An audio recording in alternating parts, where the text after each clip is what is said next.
everybody's got to stay up till 9:30. We're all staying up till 9:30.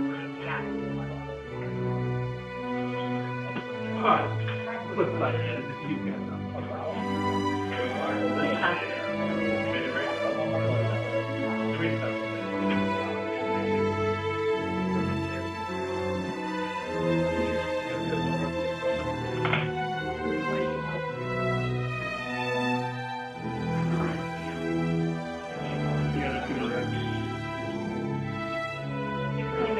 Public comment thing to pass. I don't know if you. I have actually took it and brought it out. Okay. I can't. I mean, in case you're up there and he needs to.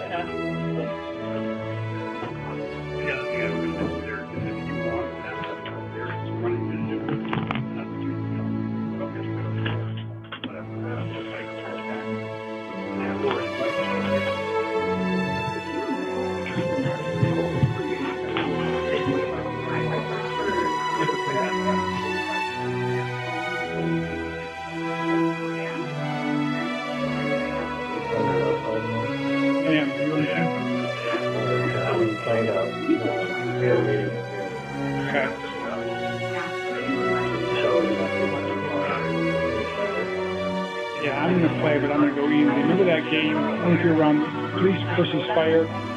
Basketball game.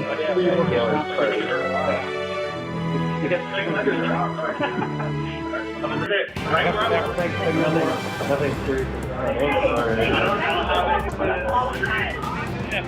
Total testosterone attitude. You don't have enough space to fire the job.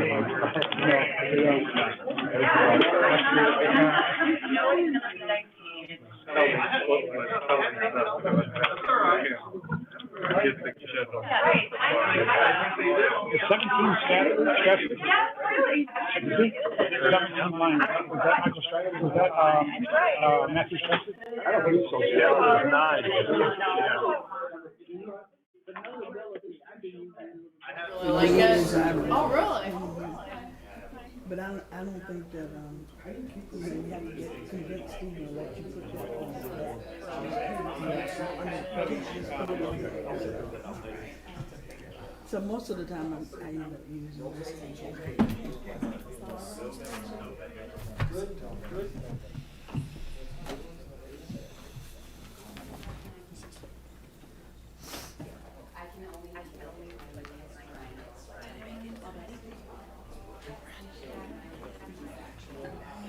All right, it's 6 p.m. We're going to call the meeting to order.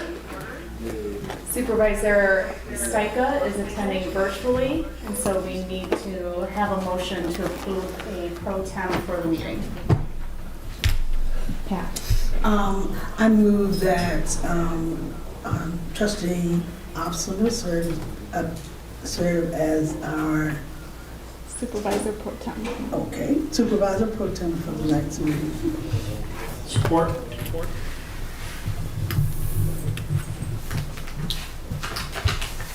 I need to take a roll call, correct, since we have two people on virtually. This would be a roll call regardless. Yep, all right. So we will take a roll call for this vote. Trustee Sumlin? Yes. Trustee Wazinski? Yes. Trustee Opsimer? Yes. Trustee Jackson? Yes. Treasurer DeShane? Yes. Clerk Guthrie votes yes, and Supervisor Stika. He is not with us virtually yet. All right, so motion passes 6-0. Okay, and we will begin by standing and reciting the Pledge of Allegiance. I pledge allegiance to the flag of the United States of America and to the republic for which it stands, one nation, under God, indivisible, with liberty and justice for all.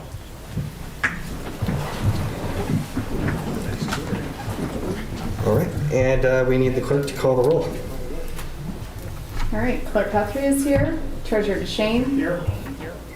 Trustee Jackson? Here. Trustee Opsimer? Present. Trustee Sumlin? Here. Trustee Wazinski? Here from Drummond Township. And Supervisor Stika. Here, can you hear me? Yes, we can. Can you hear me? Okay. Yeah, I'm here. I'm in Meridian Township due to some health issues. I decided to be a virtual participant in the list. My pro tem, Mr. Opsimer, standing for you. I appreciate that very much. Thank you. All right, we are on to agenda item number 4 this evening, presentations, which we have none. And we will move on to item 5, citizens addressing agenda items and non-agenda items. And our first resident tonight is Ms. Lynn Page. And if we could have each resident who speaks tonight just give their name and address prior to their remarks. And we will be using the podium and the light timing is the same as it was pre-COVID. Thank you. Lynn Page, 3912 Raleigh Drive in Okemos. I am here to talk to you about 2 things. One being the grassroots effort by Meridian Voices 2021 to oppose the Township Board initiative of opting in for commercial recreational marijuana businesses in Meridian Township. I have had the opportunity to speak with hundreds of registered voters and Meridian residents over the last few months and am collecting petition signatures to place a local proposal on the ballot for Meridian Township voters to decide whether or not they oppose opting in for recreational marijuana businesses. It is a very hot topic in our township and hundreds of people have expressed interest in it. So I would encourage you as you formalize your triennial citizen survey to include a question about how residents feel about the presence of commercial recreational cannabis businesses in Meridian Township, an appropriate question that actually gets to whether or not residents think that this is a good initiative for our community. Thank you. All right.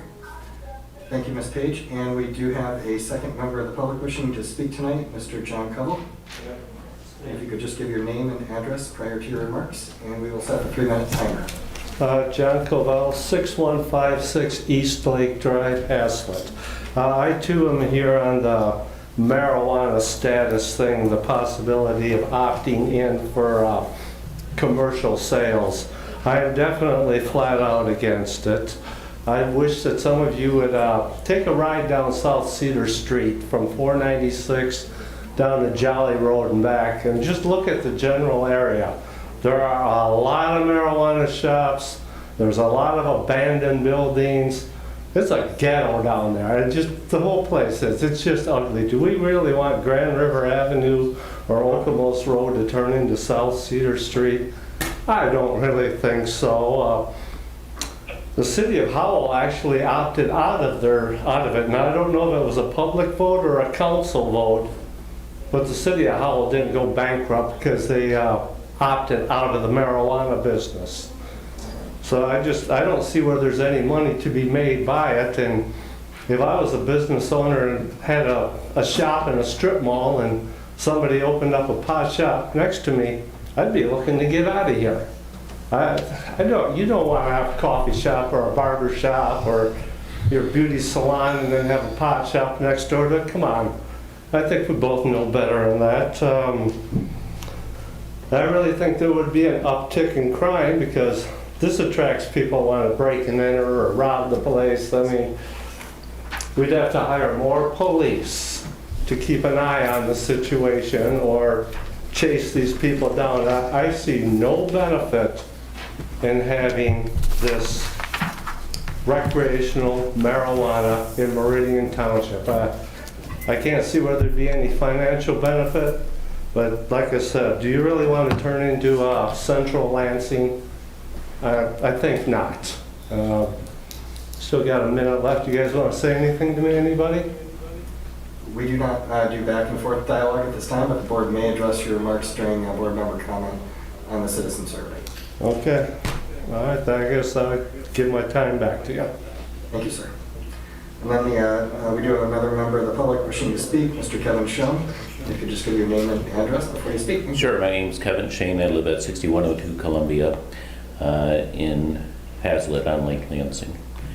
Anyways, I've got a little map here that I've got. We've been building broadband fiber optic in some areas of Hazlet, and just wanted to give you guys an updated map of where we're providing gigabit fiber. We've completed over the last couple months the neighborhoods east and west of Cornell Road, south of Hazlet Road, and also there is a section that is south of Lake Lansing Park South that we just completed as well and are actively hooking up customers now. So we have a few other areas that are in consideration. Basically the small neighborhood west of the watershed that is north of Hazlet Road, and the U Streets and neighborhood that is west of where the new hot dog shop is. So anyways, and there's a new subdivision going in further down on Hazlet Road. We're putting infrastructure conduit through that new subdivision. So anyways, that's a quick rundown. I think those areas are right about here, this area up here, and this set of streets over here that we're probably going to get started on here in the fall. So anyways, that's it. And I'm all for more marijuana shops, you know. I think it's fine, you know. I'm also concerned about the usage by people, but unfortunately, you know, they're just going to drive to East Lansing or Lansing, so might as well have people just drive not quite as far. So anyways, thanks a bunch. Thank you. And that is all the cards we have this evening for public comment. We now will move on to item number 6 on our agenda, the Township Manager's Report. Mr. Walsh. Thank you, Supervisor Pro Tem Opsmer. Just a few things for the board and the public this evening. The solar project at the Senior Center is underway. We expect it to be about a 2-week project, and that will provide 100% of our energy needs at the service center complex. The local road projects for 2021 continues. One of the areas that we hope to get into here in the next few weeks that we've been waiting to get into for about 5 or 6 years is the area up in Hazlet around the Bluegill Grill and Lake Lansing. That entire neighborhood up there is prepared and ready to be resurfaced. We'll be closed tomorrow. Our operations will close. Non-emergency operations will close tomorrow at noon, so that we may conduct our 9th annual appreciation picnic for our team members. We're well underway with the budget prep for 2022. One of the exciting things you'll see in that budget that we haven't seen in years, and that is the reduction in payments for retiree health care and the township pension fund. Both of those, after years of planning by the board and the work of the team, we now have those 2 funds. Unlike most communities in Michigan, those 2 funds are now 100% funded. We had an incident that you may have, I'm sure you have read about, heard about, that with medical management. Medical management provides the billing services for our paramedic operations. They handle all of our billing that is done external, so third party. And we had a citizen who formerly actually served diligently on our planning commission had an issue that someone who always pays their bill, there was an error in that, and that they did get a message from collections, unfortunately. Now, we've apologized to that resident. I want to do that again publicly this evening, and it's very alarming to people that pay their bills and then get a notice from collections. So hopefully that resident is watching tonight and can understand the gravity that we feel about what happened with that. Medical management has apologized in writing is also to the resident. I want to wish Dave Lee, our assessor, well. Friday's his last day. There'll be a little send-off for him that's being planned by the team. Mr. Lee, who is a master level 4 assessor, that's the highest certification you can have in the state. His last day is Friday. He Has worked jointly between the City of East Lansing and Meridian Township since 2010. Due to some the workload in East Lansing, he's had to go back to East Lansing full time. And we now have Ashley Winstead, who's joined us and will be taking over our assessing duties. So that's a little bit about what's going on in the township at this time, and be happy to answer any questions that the board has. Thank you. Thank you, Manager Walsh. And before I go to board members for questions for the manager, I will just say for Supervisor Stajka and Trustee Wazinski who are on via Zoom, I do have a computer in front of me so I can see if your hands are raised virtually or physically on the monitor. So please just raise your hands virtually or physically on the monitor and I will call on you. Are there questions from the board for the manager? Not seeing any. I would just also wish Dave Lee well with his continued endeavors in the City of East Lansing. And I will just say from personal experience, when I had a question on state policy that got into property taxation, personal property taxes, Dave Lee could answer just about any question, no matter the technicality and just the technical nature of the question on a moment's notice. So his knowledge will be missed. And we'll miss that partnership with the city.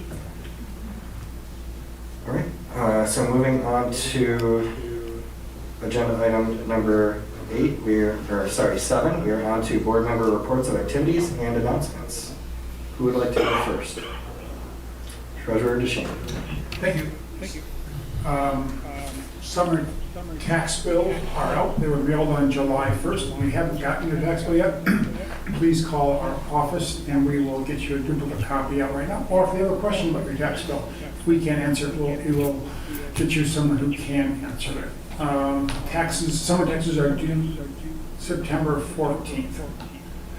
In the past 3 weeks, I've been in a few meetings. Today, actually, I met with medical management to discuss the issues that the manager brought up and other issues. Another retirement to announce, and that is our long-serving Deputy Treasurer, Meridian Group, who was with the Treasurer's Office 15 years, with the Township 33 years, retired as of July 2nd. We'll miss Meridian very much, and we wish her well in retirement. And lastly, I did attend the Ingham County chapter of the Meridian Township Association. It was a very interesting and effective meeting with Clerk Guthrie and Trustee Jackson, and hope to get more active in our local chapter to make sure we have an influence in what's happening with our Michigan Township Association. I'm really glad to hear from Mr. Schoen on this ACD net fiber. I hope we can maybe get him back. We've talked about broadband. One of the issues has been competitiveness, and it appears, at least in the Hazlet region, we've gone through competition with Comcast. And definitely like competition to drive down rates and increase services. So I don't know if what we know about what ACD net is offering here in the township. I encourage staff to find out and make sure we make our citizens aware. 35 years ago, when cable TV franchises were passed out and awarded, they were often done in no bid contracts and no competition contracts because the cost of laying the cable was thought to be so high. So these cable TV companies like Comcast got exclusive monopolies to communities, and that's why we have the situation we have now, where we've got one cable company and no competition. So bravo to ACDNet for providing competition for our residents, offering them a service. Looks to be about 5 times the speed for the same price that I'm paying Comcast for high-speed internet today. So I hope to hear more from ACDNet. Thank you.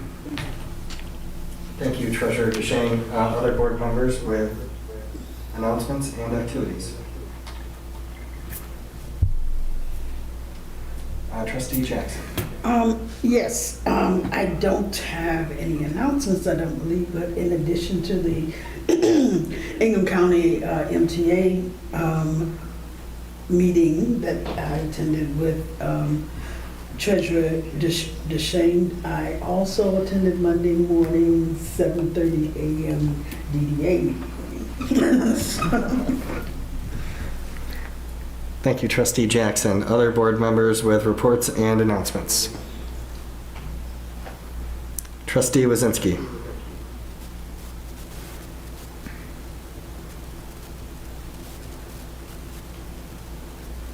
you are still muted if you can unmute. Thank you. Thank you, Supervisor Pro Tem. Can you hear me okay now? Yep, we can hear you perfectly. Excellent. Little update on the Environmental Commission. We are still working towards wetland ordinance and/or, we're reviewing the ordinance, which is very strong compared to other ordinances, and we're looking to see if there's any updates. We've working with Director Schmidt to do that in the future, and then also have decided as a commission to take a proactive approach and hopefully implement an educational campaign working with Director Yates to get some ideas from her and her staff. Can do that to make sure residents are aware of the importance of wetlands and also what the ordinance states, and then compliance from there. Other update would be our diversity, equity, and inclusion program and our work group. We're moving forward with that. Thank you to Director Tino for that. Looking to schedule some upcoming trainings for the M-team, the managers and directors, as well as the board members. That's all I have. Thank you. Thank you, Trustee Wazinski. Other board members with announcements and reports? Seeing none, I will just briefly mention that the Township Subcommittee of the board and staff, we created these various subcommittees for each of the goals on our agenda.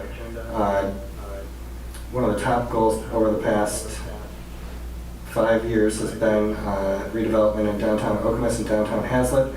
Obviously, we have had a second amendment from the Village of Okemos developer, and there are ongoing discussions with the developer.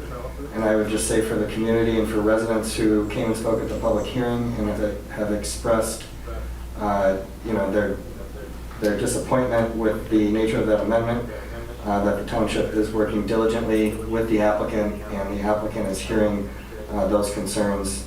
And we are working to restore the commercial, because having a vibrant downtown is essential for this development. That is all I have this evening. And so, seeing no other comments from the board, we will move on to approval of the agenda. Item number 8. Do we have a motion to approve the agenda? So moved. Support. Moved and supported. Clerk Guthrie, could you please call the roll? Supervisor Stika? Not sure if he's still with us or not. Trustee Wazinski? Yes. Trustee Sunland? Yes. Yes. Trustee Jackson? Yes. Trustee Oxmer? Yes. Treasurer DeShane? Yes. Clerk Guthrie votes yes. That is 6-0. Thank you, Clerk Guthrie. I can also vote yes, thank you. Thank you. Thank you, Ron. Yes, thank you. That is 7-0. Thank you, Clerk Guthrie. And we are moving on to item number 9, the consent agenda, of which we have A, communications, B, the minutes for the June 15th and June 30th meetings of the board, and the bills. We do need a record roll call vote for all items this evening. Clerk Guthrie, could you please, do we have a motion to approve the consent agenda? Moved by Treasurer DeShane, supported by Trustee Sunland. Clerk Guthrie, could you please call the roll? Trustee Oxmer? Yes? Trustee Jackson? Yes. Treasurer DeShane? Yes. Clerk Guthrie votes yes. Supervisor Stika? Was yes. Trustee Sunland? Was Yes. And Trustee Wazinski? Yes. Motion carries 7-0. Thank you, Clerk Guthrie. We are on to agenda 10, questions for the attorney. Our attorneys are not present this evening. Item number 11, public hearings. We do have the agenda item 11, a pathway master plan update. And I will call the public hearing to order at 6:22 p.m. And we have Deputy Manager Perry to give us an overview of the work that the township has undertaken on one of our goals for the 2021 calendar year. Thank you and good evening, everyone. I feel like I'm rusty at doing this, I don't know. But it's good to be back and appreciate the opportunity to talk about the Pathway Master Plan. Just for background, since 1974, Meridian Township has had a pathway system. The voters overwhelmingly have approved a dedicated millage to fund this pathway system. In fact, it was most recently approved in 2016. That millage generates about $600,000 that we use to maintain the system, also expand the system, and most recently with the county park and trail millage, we've been using it to leverage those county dollars that our residents pay into it and make sure we get our fair share back. So we've been pretty successful with that. Just as far as the size and scope of the pathway system, over 70 miles of dedicated pathway, over 30 some miles of paved shoulders, so it's very comprehensive. The pathway master plan in the document that you have electronically, I actually have a hard copy up here, shows how extensive it is throughout the township. It's very diverse in every corner of the township. The reason I'm here tonight is every 5 years we try to update this, provide the public an opportunity to weigh in on what they'd like to see, maybe what's on the plan that maybe it doesn't make sense anymore, or just provide us general comments on the pathway system. So this is essentially that update that we're presenting tonight. The update actually has two parts. We kind of have a short-term plan, and that kind of provides us information on what we should be doing over the next 3 or 4 years. Although the caveat with that is the MSU to Lake Lansing pathway, which pretty much runs diagonally across the township, is what we've been focused on for the last couple years and probably for the next 2 years. That is a high priority not only for our community but actually the region too. And then there are a couple gaps in the system, historical gaps that we're recommending that we try to close as we close out the next 3 or 4 years. And then the long-term plan is what you see before you, which is the big map. And we have 10 additions that are being recommended to that. As part of the update, not only do we present this to the Township Board, but we actually utilized our Transportation Commission. We actually had 2 meetings with them to provide not only input from the board, but the public that attended there. We attended 2 Parks Commission meetings to solicit that input. We also attended the Planning Commission meeting and presented the plan, and then also the Land Preservation Board. So there's been a lot of opportunities for not only the members of the boards, but also the public to weigh in on this plan. And again, tonight is also the public hearing, which is an additional opportunity for them. And once we've had the public hearing, the item will be on for discussion later tonight on the agenda, but then it'll be back for the board to take action on at the next meeting. So if there's someone watching at home that would like to provide some additional input and was not unable to attend tonight, there's still an opportunity to email us and get that information so we can present it to the board. Again, if you look at the map in your packet, the short-term plan, we've identified a couple of those historical gaps, and they're really, they're the year and then the dash and then the priority. So over here on Hazlitt Road, there's 24-3.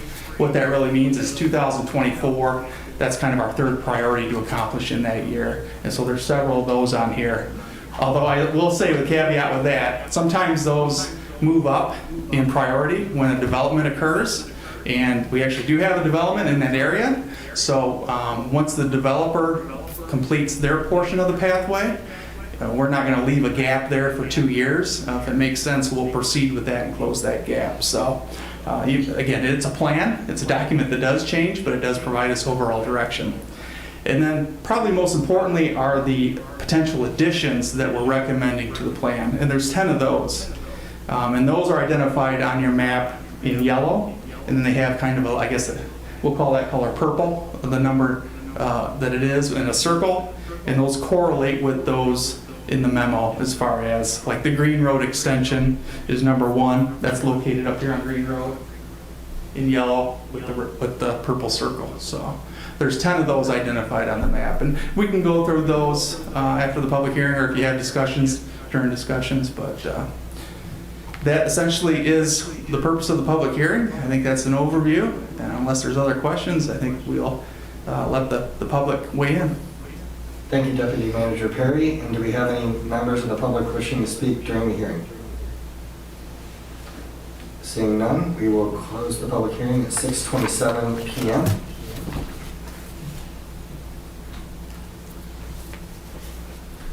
And we will move on to agenda number 12A, the Citizens Survey Draft.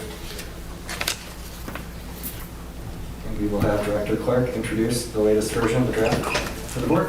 Thank you. Thank you. So good evening. The last board meeting that we took up discussion about the community survey, there were only a few things that this body had asked for revisions. One was revisions to the questions about broadband to make it a little bit more layman's terms and adjustable for citizens to be able to account for what kind of services they have. So the questions are really related to what services do you have currently in your home, how do you use it, how do you use your broadband access, consider the township doing affordable broadband, and then the monthly fee that they believe is appropriate, and then we'll be able to determine the amount as far as the millage. I felt like asking a millage question might be confusing. We'd have to explain mills in relation to taxes for the residents. The other question we asked for additions for specifics about what kind of events we would like to see in the community, and then a specification related to Clerk Guthrie's question for question number 34, to specifically say what the township opted out of as far as recreational marijuana, and if residents feel we should opt in. And those were the additions. Thank you, Director Clark. Input and discussion from the board. Treasurer DeShane. To get this discussion going, I'd like to move to adopt the drafted survey and instruct the Meridian Township staff to proceed with Cobalt community research. Second. Support. Supported and seconded. Seconded by Clerk Guthrie. Thank you. In terms of discussion, I want to thank Dr. Clark. This really wasn't what we hired you to do, but you've done an excellent job with it. We've been at it for about 6 months now, trying to bring together the consensus from the board as to what the survey should be. Surveys haven't been, if you will, political in the past. This one has turned out to be that, and you've done an excellent job of bringing together different comments from different board members and reaching a consensus on the survey. I'm excited about getting this out. I think it's a better survey than we did last time. I think we'll get better information than we had, and hopefully the results will come in higher numbers than we have in the past, although we don't know that for certain. But the questions are good. Once we have the answers back, they'll be very helpful to this board. So thank you for your good work. Thank you. Additional discussion among the board. Trustee Jackson. Yes, I'd like to offer an amendment to adopt the survey as drafted, minus question number 34. I personally do not believe that the question is written. Hold on real quick before discussion. Let's have is there a second to Trustee Jackson's motion? Second. Seconded by Trustee Sunlin. Now, Trustee Jackson, would you like to discuss your motion? Yes, I think that question 34 continues to be contentious and disruptive to this process. I do not believe the question as written provides sufficient information and clarity in terms of what has happened already, what the actions the board has taken already. And so to eliminate that disparity, I would prefer to see question 34 completely eliminated. Trustee Sunlin is the seconder of the motion. Do you wish to discuss it? Yeah, it just doesn't seem to be appropriate in this survey. We're trying to find out more about the community, our services, our programs, and in the survey, I just think this is inappropriate, an item, anyway. Thank you, Trustee Sunlin. Other board members on discussion on the motion for the amendment specifically. Trustee Wazinski. Supervisor Perkins, can you hear me? Yep, we can hear you. Excellent. I'd like to weigh in a little bit on that. I've expressed this concern in the past. I think, I believe in our democratic process, and I do think this survey is such a small sample size, and I'm concerned that we won't get, accurate results for the entire community. we had a resident, Ms. Page, speak today, and I mentioned this in the last meeting, that we do have residents that plan to put this on our November ballot. And for me, I feel that that is the best way to go, to make sure that we're inclusive of everybody and that we get an accurate response from everybody. I'm comfortable not having, as Trustee Jackson had mentioned, enough information to give the public within a survey question on specifics of how, what our ordinance currently is and how we would plan to look at that as well. So I would also support removing the question number 34. Thank you, Trustee Wazinski. Other board members on the motion to amend? I'm going to call on Supervisor Stika and then Treasurer DeShane. Yeah, I disagree. It seems to me, first, we don't know whether they'll get the proposal. That presumes a lot. Signatures need to be not only obtained, but then you have to go through the very scrutiny of the language, et cetera, before there can ever be a ballot decision. Secondly, the whole idea of a survey is not to get a perfect result. The idea of a survey is to take temperature. And then, why are we even bothering with a survey if we're so worried about having the result be perfect, the sample be large enough to be perfect, and don't do a survey at all? The fact is, the survey is going to give us the pulse of the community, and that's what we need. We need to have it in order for some of us, me in particular, in order to make a final decision with regard to this issue. Want to know what the township generally is thinking. And I can find it out through a small sample survey. When it's done validly and scientifically like this one. Thank you, Supervisor Stika. Treasurer DeShane. First of all, let me read question 34. In 2019, the Meridian Township Board approved the current ordinance for medical marijuana licensing only. Gives you some background. We approved medical marijuana. The township opted out of recreational marijuana licensing in 2019. States where it wasn't recreational. Should the township board elect to opt into recreational marijuana licensing in 2021? Rather than eliminate this question, we need to get the answer to this question. Suggest a alternative language if you don't like the question. But to leave it off really defeats the whole purpose of the survey. This is the most pressing question before us. Should we allow recreational marijuana in Meridian Township? This board has acted together for 5 years. It's split right now. The way to resolve that is to find out how our citizens feel about this. Not to put a bag over our heads and plug our ears because we don't want to hear the answer. That's what we're doing by reviewing this question. We're saying, we don't care what you say, citizens. We don't care. We're going to vote how we feel in our gut about marijuana. We're going to vote our opinion. We're not going to vote based on what the citizens want. We're not even asking the citizens. This would be the most undemocratic thing imaginable for this board to do, to take the most important question before us off the survey. Revise the question if you want more information, but to take it off is the wrong thing to do. It's no accident that the 4 trustees, or 3 of the 4 trustees supporting recreational marijuana are also asking for this question to be removed from the survey. You, at different times in the meetings, said the township supports recreational marijuana. Look, they voted 61% to decriminalize marijuana in 2018. We have broad support for this. Well, if you really believe that, you would welcome this question. You would want to know the answers. They're going to back up your 61% assertion. To take it off, you're really saying the opposite. You're saying, we don't really think we got that much support. Maybe it's 25% that support recreational. Maybe it's 30.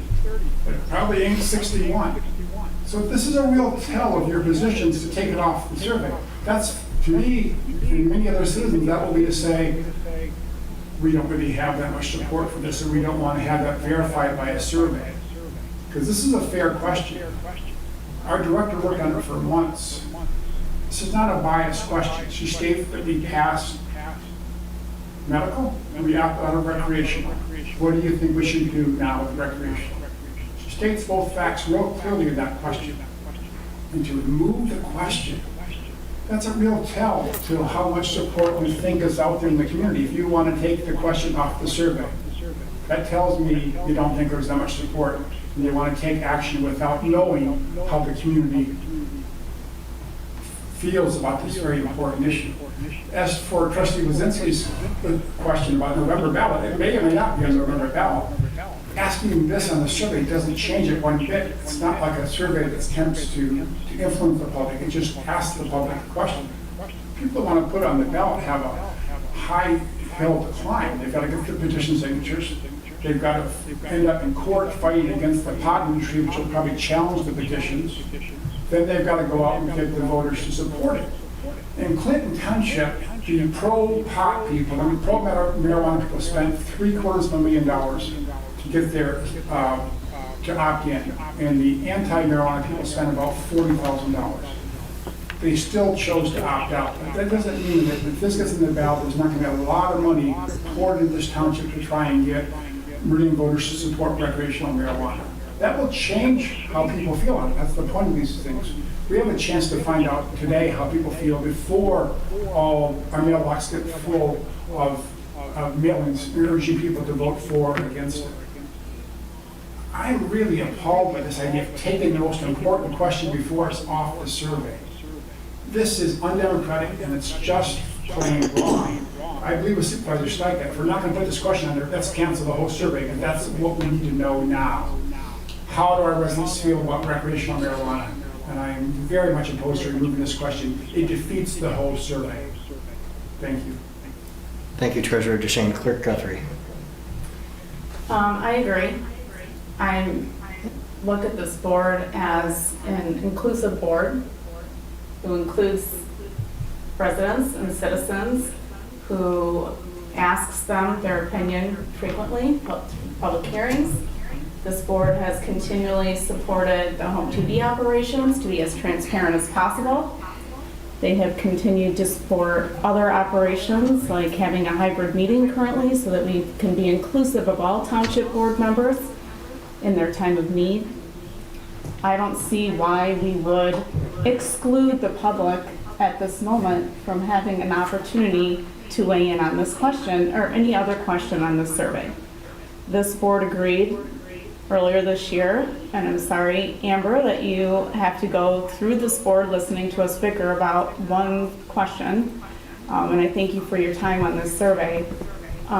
We said earlier this year that we wanted to have a different company do the survey so that we could have a larger sample than we used to have before, and so that we, and somebody please correct me if I'm wrong, so we could have a larger sample than we used to have before, and so that we could ask more questions. Now what I'm hearing is, this is a small sample. No, it's larger than what we used to have. And this board would take those results from the surveys in the past and use those to make decisions on. And now we want to suppress people's opinions and their voice on this survey by not asking this question. I don't understand why. It doesn't make sense to me as somebody who likes to ask questions and somebody who likes to find out information. I'm not sure why this board would not want to find out information and ask this question of its residents. It makes zero sense to me. I don't think it's controversial. You could take anything from the survey and claim that it's controversial. It is one question. You could take the road millage that we asked before in previous surveys, and if your opinion is that we shouldn't have a road millage, you could say that that's controversial. You could pick apart anything in the survey and claim that it's controversial. I disagree with that completely. To say that there's not enough information to answer this question, and then in the same breath to say, I think it should be asked on a ballot. Okay, so there's enough information on a ballot to ask the question of everybody, but there's not enough information to ask this question on a survey? You can't have it both ways. You can't say that there's not enough information to answer the question on this survey. Maybe you don't like how it's written. But I am an inclusive person who does not believe in suppressing people's voices or their opinions, and I, as elected township clerk, would like to hear what our residents have to say in regards to not only this question, but other questions that we have on the survey. Thank you, Clerk Guthrie. Okay, all of the board members have spoken thus far on the motion to amend, so I want to speak for a moment on the motion before us. So I want to first say that when we look at statutory thresholds and constitutional thresholds for what can go on the ballot and compare that to the sample size that we would get in this survey, or that you would get in any survey or polling, just to put the question on the ballot, you have to have a little over 1,100 valid signatures, which is actually not a very high threshold. It's 5% of all votes cast for all gubernatorial candidates in the most recent gubernatorial election. So the most recent one was 2018. There was a little under 24,000 votes cast.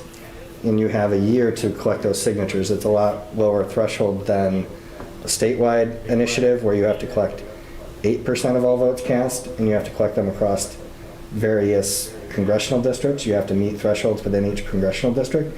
So just to put something on the ballot, at the lowest threshold here in the township, you need 1,100 signatures. And what this question seeks to do is it seeks to overturn the election that was held in 2018 with a sample size of 300 to 400 respondents. And we all know that any poll and any survey is subject to a margin of error of significant magnitude. And this is the only question on the survey that actually seeks to, I guess, find clarification on an election that we already had. And that election had the highest turnout of an election of its nature in township history. We've never had that many votes cast in a gubernatorial election.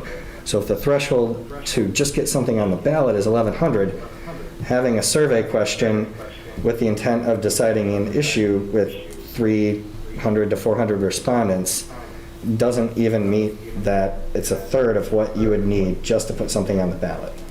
So that's how I'm viewing this, and I do think there is an intent to basically pull an election that we do fully anticipate having, because again, unlike a statewide ballot initiative where you force the citizenry, or you can't have a grassroots movement. The only one that succeeded was Voters Not Politicians in getting something on the statewide ballot because of you had to collect 8% of signatures statewide, and you had to collect them geographically dispersed throughout the whole state. Here, the 1,100 in Meridian Township, and you have a whole year versus 6 months to do it, is a very low bar, and I fully anticipate we will have an election in November, and if not then, next spring. The bar is certainly so low that at one point, very soon, we will have an election. But the sample size is a third, the sample size that we're talking about is a third of just that bar to put something on the ballot. And that's what's unique about the question. Now, what I also want to say is, I think, when we look at Cobalt and what they did in the city of Royal Oak, again, that survey was very detailed. It asked questions about zoning regulation, and these were all ideas that I've offered on several different meetings, and I've made it very clear. I'm not, and I don't think any board member should be involved in the drafting of the questions, but I've offered ideas and concepts. One would be to put the overlay district map in. One would be to clarify that there's an actual cap on the number of provisioning centers. One would be to outline that the zoning regulation on this land use, is stricter than any other commercial use in the township. We have almost 100 liquor licenses in the community, but this question reads like there's infinite, or there could be an uncapped number of provisioning centers. And again, what we've actually done is created an overlay district system that regulates it by zoning in a stricter manner than any other land use, and that is in no way outlined in the question. In addition to the cap, in addition to the odor control methods, the fines, the revenue to the township that would be generated. I mean, the two ordinances that we adopted on the medical side and the overlay district maps took 12 or 14 months, depending on how you look at that first work session that we had versus when we started the actual drafting 2 or 3 months later. So there was a dearth of work that went in there that isn't outlined, and to me, the average citizen is going to read this question and assume that basically any commercial or professional in office, professional in office or commercially zoned property could be converted because there's no cap outlined, there's no zoning regulation outlined. It reads as if there is no controls put in place whatsoever. I have offered alternatives. I'm not going to type up an elaborate document and make a motion off of it because I don't want to personally be involved in the drafting of that. But I have offered those concepts, and we, from the very beginning when we had, even before the RFP, just when Director Clark went out and found a couple of firms, one of which was MSU, you know, we had the Cobalt example of their survey, and it had you know, they were coming at it from a different angle. They had not opted in on either yet, but were planning to, and were seeking input. And I will say that their survey did align within 2% of the vote, but their survey also talked about zoning regulation, caps, and other enforcements to control and regulate the facility type within the city. Ours is just an open-ended question. And so I think it does a disservice to the work that the board did, and I think the intent is to pull an election that's coming up. And I do think, you know, I think there's an intent to create a talking point that the residents don't support it, because I think the residents will mostly read that question as a free-for-all here in the township. I think the one thing that residents do understand based on the city of Lansing is how quickly these can proliferate when you don't have a cap. Our cap is 6, and technically, logistically, it's 5, because one of the overlay districts, we found out through one of the applicants applying there, has so little upland that they can't even build on it. So we're effectively, we have a cap of 5. What that is to say that none of that is outlined, and obviously outlining that and including the overlay maps is robust at this point, so I'm prepared to support the motion so that we can get the community survey underway. And that concludes my initial comments. Do we have additional comments from the board? Treasurer DeShane. You said, Trustee Opsimer, that this seeks to overthrow the election of 2018. That is absolutely false. The election of 2018 decriminalized marijuana and allowed for local control to opt in or opt out. So that's just a false statement, and I think you should withdraw it. This cap of 5 is another maybe hope you have. We were told by our legal counsel that if we do anything less than unlimited marijuana stores in Meridian, unlimited provisioning center, we would be sued and sued and sued as other communities have. So your idea might be a cap of 5, but that's not the pot industry's cap. They're going to do to us what they've done to everyone else who's opted in. They've sued until they've gotten their way, which has meant unlimited number of marijuana stores. And this assertion that someone might read this in our township and say, oh, they can put a pot store anywhere, any commercial office space. That really insults our residents. Our residents are smarter than that. They know we have zoning. They know we've been at this process for a while. And to think they're going to make some false assumption it can go anywhere, anytime, is really insulting to the education and the sophistication of our 43,000 residents. Another comment I wish you would withdraw because it's insulting to our residents. I wish you would answer the question as why you'd want to do something so undemocratic as to take this question off the survey. You, among others, have said, oh, there's great support for this. 61% voted for the 2018 referendum. I'm sure we can just go through and change the word medical to recreational in our existing ordinance, pass that, and would have great support for it. If you really believe that, you would want to have this survey question out there to back up your belief that 61% of our voters support recreational marijuana. We don't know. Could be 61%, could be 41%, could be 75, could be 25. We just don't know. It's never been surveyed before. The question on 2018 was, do we want to decriminalize marijuana, or do we want to allow local communities to opt in? We voted for that. Now here is a chance for our community to weigh in on this issue and find out how they feel about recreational marijuana stores in Meridian Township. But again, the cap of 5 is just maybe your best intentions, but legal precedents and the experience of our law firm has said it's not going to be 5. They're going to sue us until they get as many as they want. This is not overthrowing 2018. It is exercising local control of this. And our residents are smart enough to know that if they approve recreational marijuana, there'll be plenty of zoning control over that. No one's going to read this and think there's going to be a pot store on every corner. This is an important question to ask our residents about. And to pull it off the survey is to say, in my opinion, is to say, I don't really care what the residents think about this. Our residents don't know about statutory thresholds or ballot thresholds or sample size. They can understand a question like this. Do you support recreational marijuana stores in Meridian Township? Yes or no? It's a simple question. It's a well-crafted question. Nothing to do with ballot thresholds and statutory thresholds. You can use all the electoral language you want, but that doesn't get back to the question that's being proposed here that you're supporting throwing off the survey. And you really have not given us a good reason for taking it off the survey. We need to know this answer before we do anything, with or without the Citizens Initiative. And to take it off the survey is the wrong thing to do. It's going to be a really, really dark day for this board to do this tonight. And I would encourage board members not to take this action. It's going to make this board look like we don't care what our citizens think. Well, in fact, we do care. We all ran for office. We knocked down thousands of doors. We promised to be a professional board, a board that listened to its citizens, a board that represents the great customer service that Manager Walsh has shown to all employees. We're a good board. We've done good things. Let's not blow it up tonight over this question.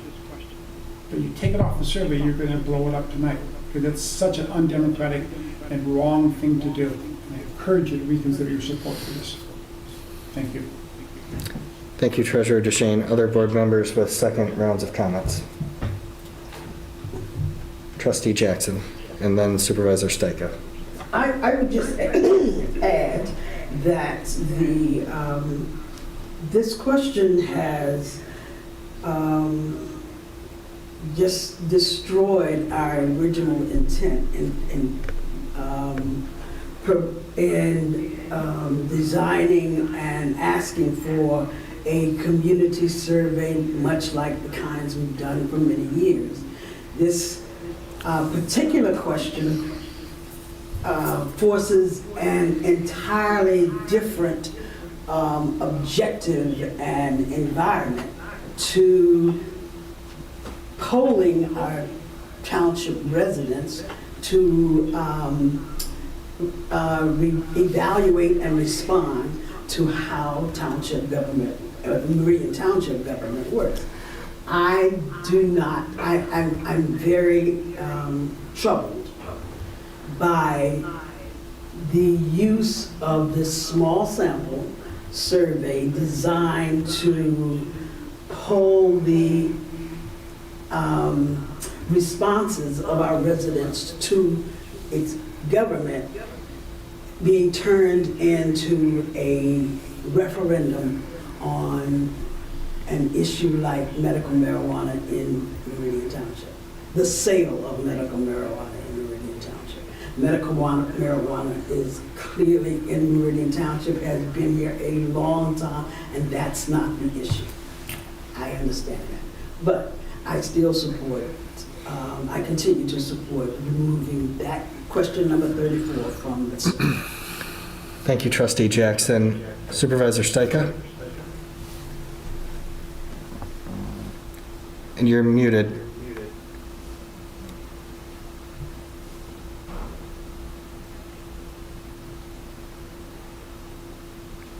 No worries, we'll give you a moment.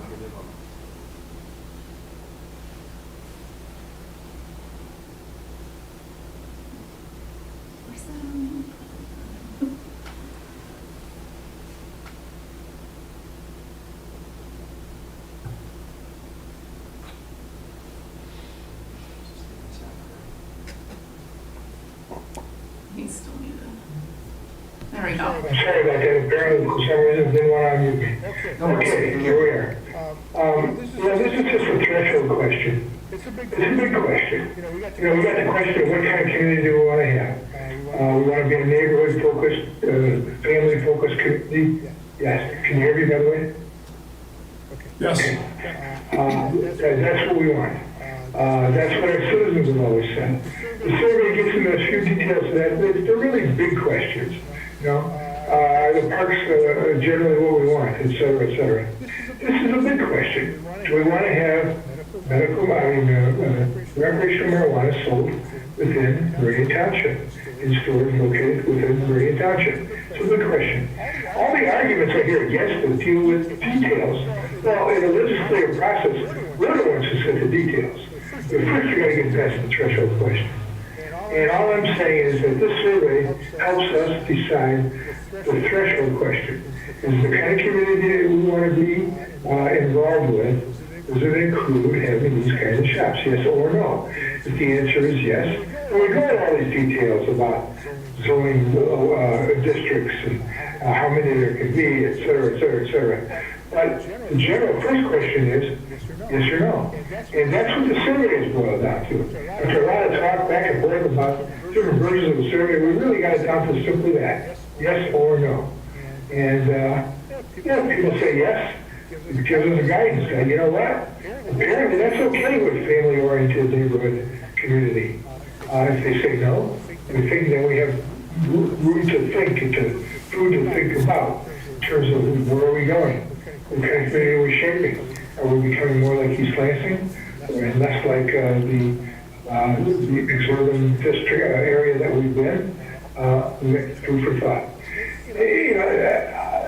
Again, I'm not looking for details. I'm not looking for the details. That's for me as a legislator later on.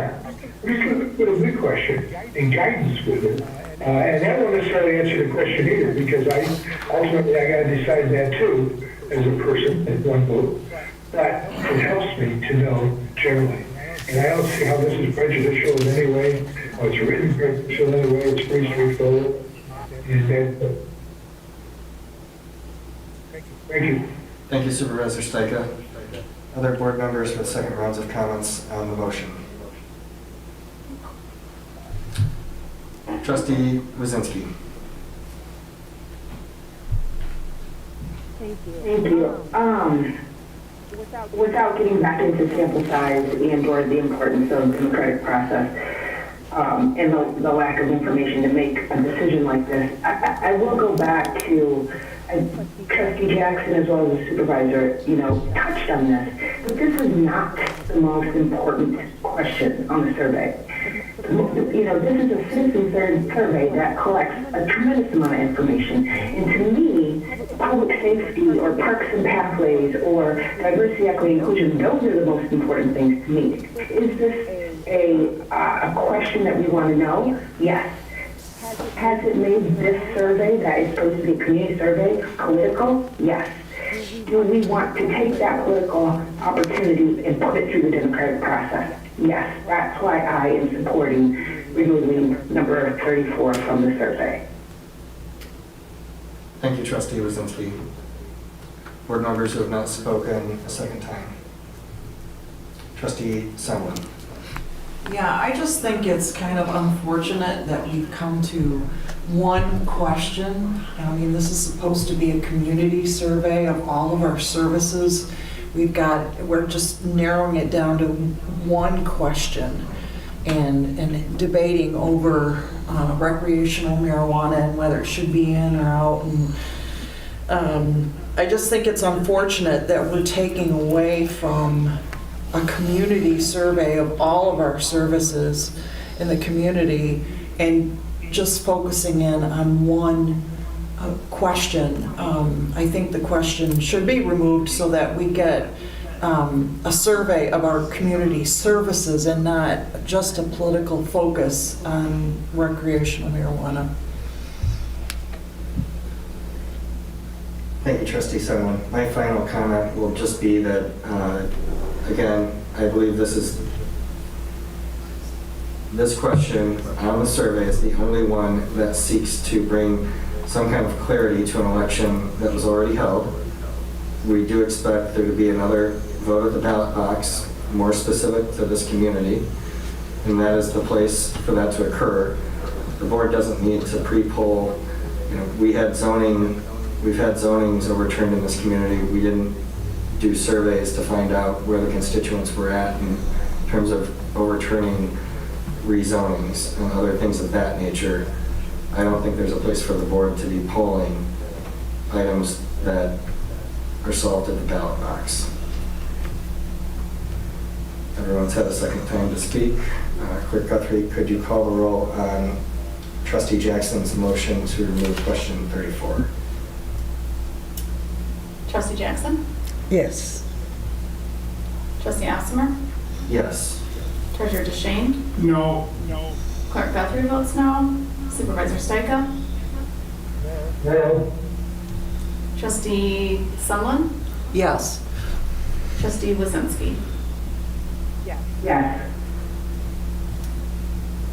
Trustee Jackson's motion to take 34 off and have the survey as is was passed 4-3. Thank you, Clerk Guthrie. And now we have the main motion before us as moved by Treasurer DeShane. Additional discussion on the citizen survey. Treasurer DeShane. I'd like to hear from the township manager on this survey and what his opinion of the survey and its current condition is, and whether, but we in part did a custom survey because the manager had did that with Deputy Manager Gary in the past, and so I'd like to get his opinion on our survey and where it's at today.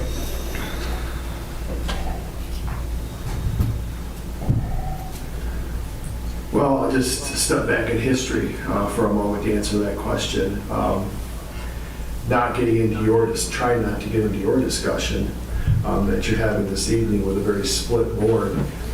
The fact is that you've asked questions just like you turned down. You've asked questions like that plenty of times. As a matter of fact, I take you back 6 years ago when high-rise developments and student housing was a big issue in this community, and we got a lot of pushback from the community. If you remember, one of the questions that you actually wrote and put on the ballot was, should the community, I don't have it in front of me, but basically it was, should we curtail the development more of student housing or large apartment complexes? So you took a big community issue at that time and decided to put it on the ballot. There's been others that you've done likewise too. So regardless of how you see that one issue that you just discussed, just for clarification, you've done exactly like you would have if you left that question on. You've done that in the past. Now, it could have been, and I don't know to be completely objective, I don't know whether it was this board, some of you, or whether it was before, it might have been the former board that did that. I'm not sure which one did it, but we have taken the whole purpose of answering our questions. As a matter of fact, one would say that the deer call, we get a lot of feedback on, pro and con. And so what are we doing? We're putting it on the ballot, or put it on the survey, because we want to find out what the community actually thinks about it. So in a way, some of the comments that have been made tonight about not putting that issue on the survey, because you're asking very important community issues, student housing, large apartment complexes, deer call. You've put those on the ballot or on the survey before. In fact, there's one on now. So I'm not going to get into your issue that you're discussing tonight. I have no place in that discussion. But in the past, you have modeled the surveys on difficult community questions. I don't know if you want any more than that, but that's what the past has been like. In fact, we always ask about home TV. We ask about home TV on every survey because we wanted to drill down about what we were committing to home TV, how much information you get from home TV. And that's why home TV has been strong and why we've supported it, because of the feedback. We have used the information from the surveys, especially that question about student housing and large apartment complexes. We have used that question to develop public policy going forward. Other comments from the board on the main motion who haven't spoken yet on the main motion? Treasurer Duchesne. I think we've gutted this survey, and I think the marijuana industry has done a great job in lining up the 4 votes here on this board to remove this question. It had to have been them, because I know you all well enough in caring more about our community than this vote shows. This is an undemocratic question, and our citizens deserve better than to take a fundamental question off this survey like this. This is a really bad move to put this survey out without that question on there. And I'm going to move we table the survey until we can resolve this question. I don't see any point in sending the survey out. There's been a motion to table which cannot be discussed. Is there a second to approve the motion to table?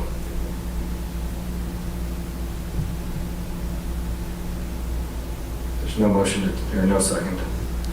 Okay. I will continue my comments then. Again, this board is better than taking this question off the survey. And I think this board will come to regret taking this question off there. It's the wrong thing to do. We need to know the answers to this question. This is not the only political question on the survey, as the manager has pointed out. We're cherry picking this one because the marijuana industry has gotten to some members of this board and said, we don't want this question on there. If the support was as strong as you've claimed it to be, that there's 61% of our citizens support recreational marijuana, you would be enthusiastic about this question. Some of you have actually, some on the board have done surveys themselves. My guess there's already been some polling on this done by private companies. So they know what the numbers are. And they don't want our township survey to reveal that same number. So what is the number? What is the number of residents who support recreational marijuana? Is it 25%? Is it 30%? It's not 50 or more, or I think the 4 of you would be with your hands up saying we should survey this question. It must be well beneath the majority for you to take it off the citizen survey.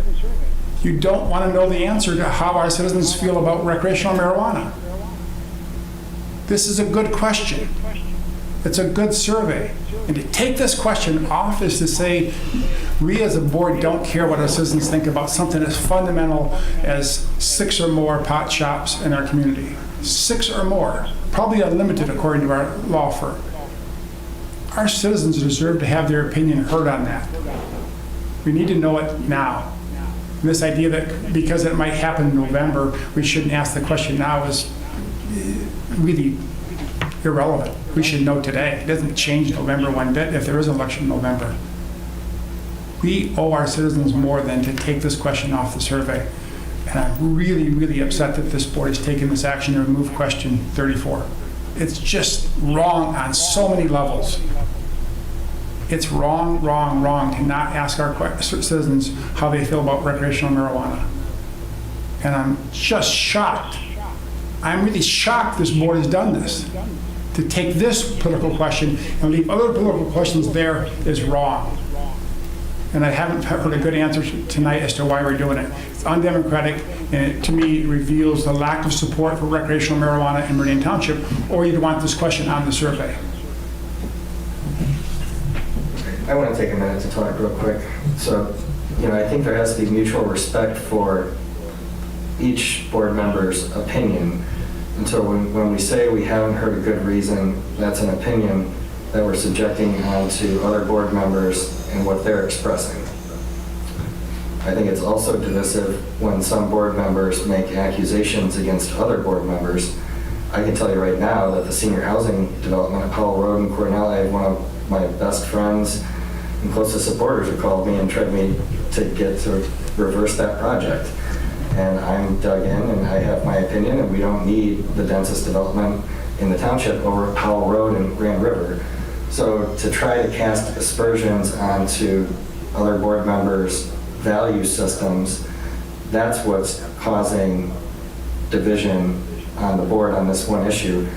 And this board does work collaboratively and well together. I think there's also misinformation being perpetuated here, because this issue is one that has already been in the ballot box and can go to the ballot box. Student housing, there's no recourse for citizens to petition and put something on the ballot. the only thing that they can put on the ballot in a township, in a charter township legally, is a rezoning, to overturn a rezoning, like Sparrow, for instance, a recent one, which citizens looked into, and adult use marijuana, and I believe medical marijuana as well. Those are the only things legally. Now, in a city, in a charter city, those charters provide for many more options for citizens. They can propose entire ordinances. But the other examples, the deer management program, apartment buildings, there is no opportunity for citizens to referendum their government or to establish initiative petitions to put something on the ballot to propose ordinances. So those issues are highly unique to this one that has already been at the ballot box. And do I personally think that Meridian citizens would be comfortable with an uncapped number? I do not believe the community would be comfortable with an uncapped number. The question infers that it's uncapped, and then there's been this recital of what our attorneys have and haven't told us. So I'll just read from the March 2nd board packet, in which our attorneys stated, we can continue with the medical marijuana facilities as authorized, but allow an unlimited number of recreational marijuana establishments, with the number of establishments controlled and capped by a zoning ordinance amendment. And during that discussion, they said we could cap it at 5 or 6 where we're already at, using zoning ordinance amendments. It's outlined in detail in that March 2nd amendment. So no, we do not have to have unlimited. There aren't any, I'm not aware of a single local unit of government in Michigan that has unlimited. Lansing has caps, East Lansing has caps. What our attorneys were responding to on March 2nd in that was 3 board members who said, look at what East Lansing did. They controlled it through a zoning ordinance, and it was quite brilliant, and they didn't get sued. So the aspersion that everyone gets litigation, we get litigation over development all the time. We have to litigate Kroger or Meijer or any number of the big box retailers just appealing their property tax assessment on an annual basis. And those we typically have to take much further along in court. So again, this issue is unique to the deer management program. There's no ability for residents to impact by initiative petition the deer management program. It's not controlled by a millage. Home TV is not controlled by a millage that they can vote up or down on. So this issue is unique in that regard, and we have already voted on it. And so to seek to do a survey of a limited sample size with a skewed question does seek to draw doubt and cast doubt on our election. I think that's the undemocratic thing. That's the last I'm going to say on this issue. And Supervisor Steica has his hand up, and then we're going to go to Clerk Guthrie. I've had the pleasure, sometimes not so much, of serving on a 7-member public body elected officials for 31 years.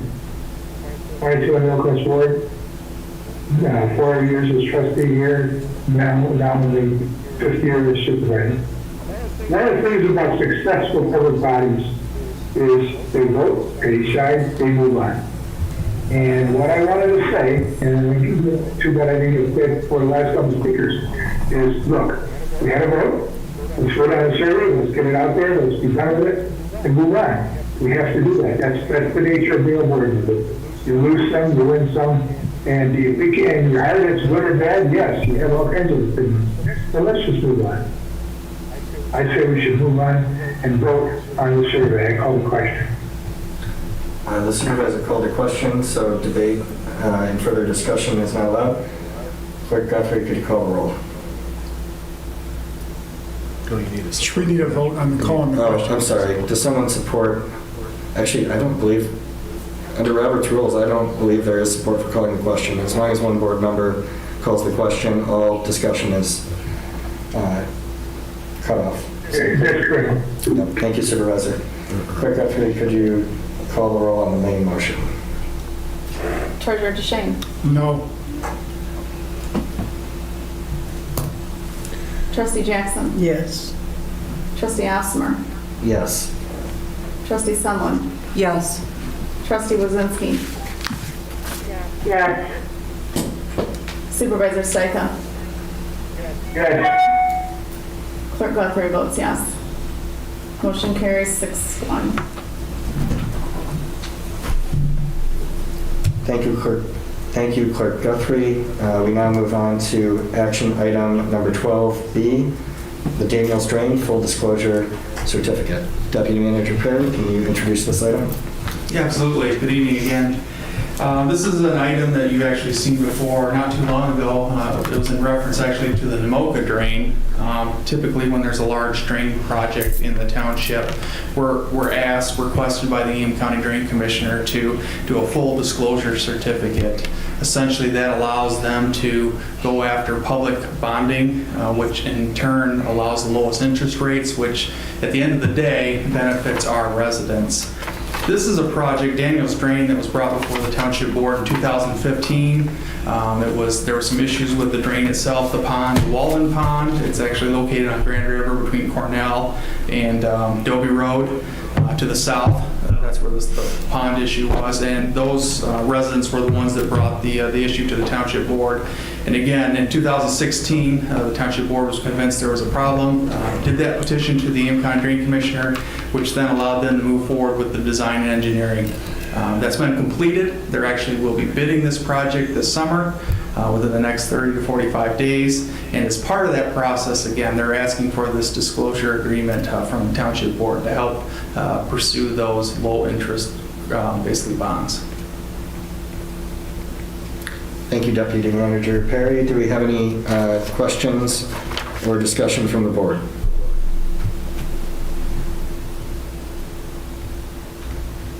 Do we have a motion? There is one prepared.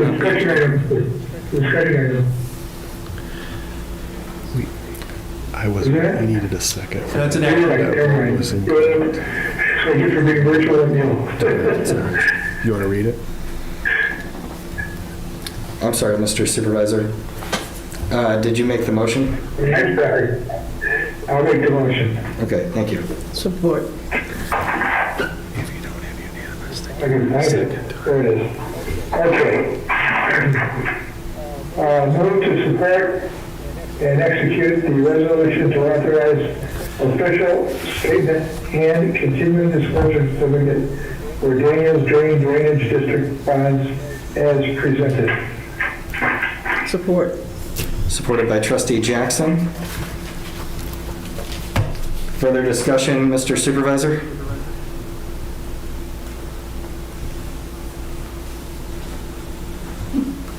Supervisor has no further discussion. Trustee Jackson is the seconder. Yes. I would only add that apparently we do this a lot. And there's really nothing new in the process. It's just a different drain. Thank you, For those Trustee. reasons, I continue to support the motion. Thank you, Trustee Jackson. Any other discussion on the motion before the board? Seeing none, would the clerk call the roll on the motion to approve the Daniels Drain certificate? Supervisor Stika?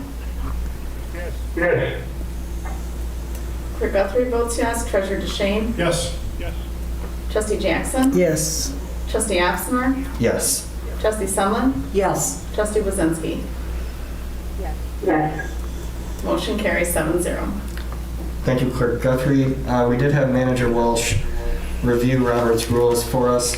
So in the event that we did have a 6-1 vote on action item 12A, and in the event that the vote is not unanimous, you do need a second to call the question. Seems difficult when it's retroactive and you don't know the roll call heading into it, but with that, we are going to have a reconsideration vote of 12A. I would ask for a motion to reapprove the citizen survey draft as amended. Oh, Well, since I gave that advice, I'll make that motion. and I'll support it. You want to just take a pause? I think it's, if you don't have unanimous on calling the question, then you have to have a second. It's actually on the calling of the question, not the actual motion. You can read that. Just go ahead. I mean, it's fine. Well, Because I can just have the supervisor call the question. Because if it's not unanimous and somebody voted no, then you can continue the debate. And to stop the debate, then you have to have a second to the call of the question and a vote. The vote is I don't know how we would, I don't know how we would know whether the calling the question is unanimous or not, proceeding and getting a second. The chair is supposed to go around it. But anyway, it's, let's just go on. Let's just We've go never on. done that. Yeah. Okay, sorry. After clarification, we are just going to move on with the vote as roll call on 12A. So the confusion in question was on the calling of the question, not the actual motion that was adopted by the board. Okay.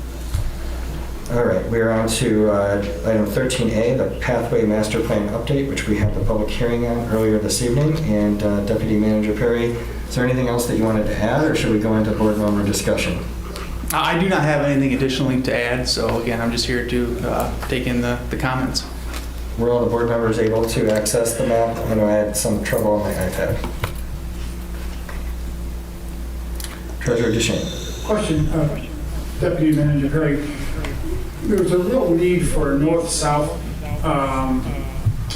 pathway between Hazlet Road and Grand River. And many times we've talked about Cornell Road being that, but that poses lots of challenges because of how heavily wooded that is. Can you talk about more about one of the 10 options, which is to use the right-of-way there as a north-south pathway for the township? Absolutely. So if you look at Circle 5 and 6, which we're recommending to add in there, that's what we call the Consumers Energy Hazlet to Grand River connector. As the treasurer alluded to, Cornell creates some difficulties trying to create even a paved shoulder in there just because of the limited right-of-way and the tree preservation that the township pursued several years ago. So as an alternative, we're recommending that we utilize the Consumers Energy right-of-way. We would have to pursue a license agreement with them if it's added to the Pathway Master Plan, but we think that would create a nice north-south alternative to Cornell Road. Is there much expense in terms of getting that licensing with consumers, or are these typically ones that they will make to a public body such as the township? We've had great success securing those license agreements with them. They typically, especially if they're for a public good, and it does allow us to secure a nice, clean, long line versus trying to secure individual easements along, let's say, a road corridor.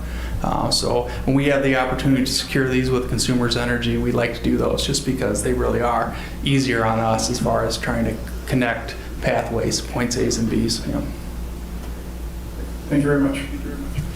Thank you, Treasurer Duchesne. Other discussion from the board? Clerk Guthrie.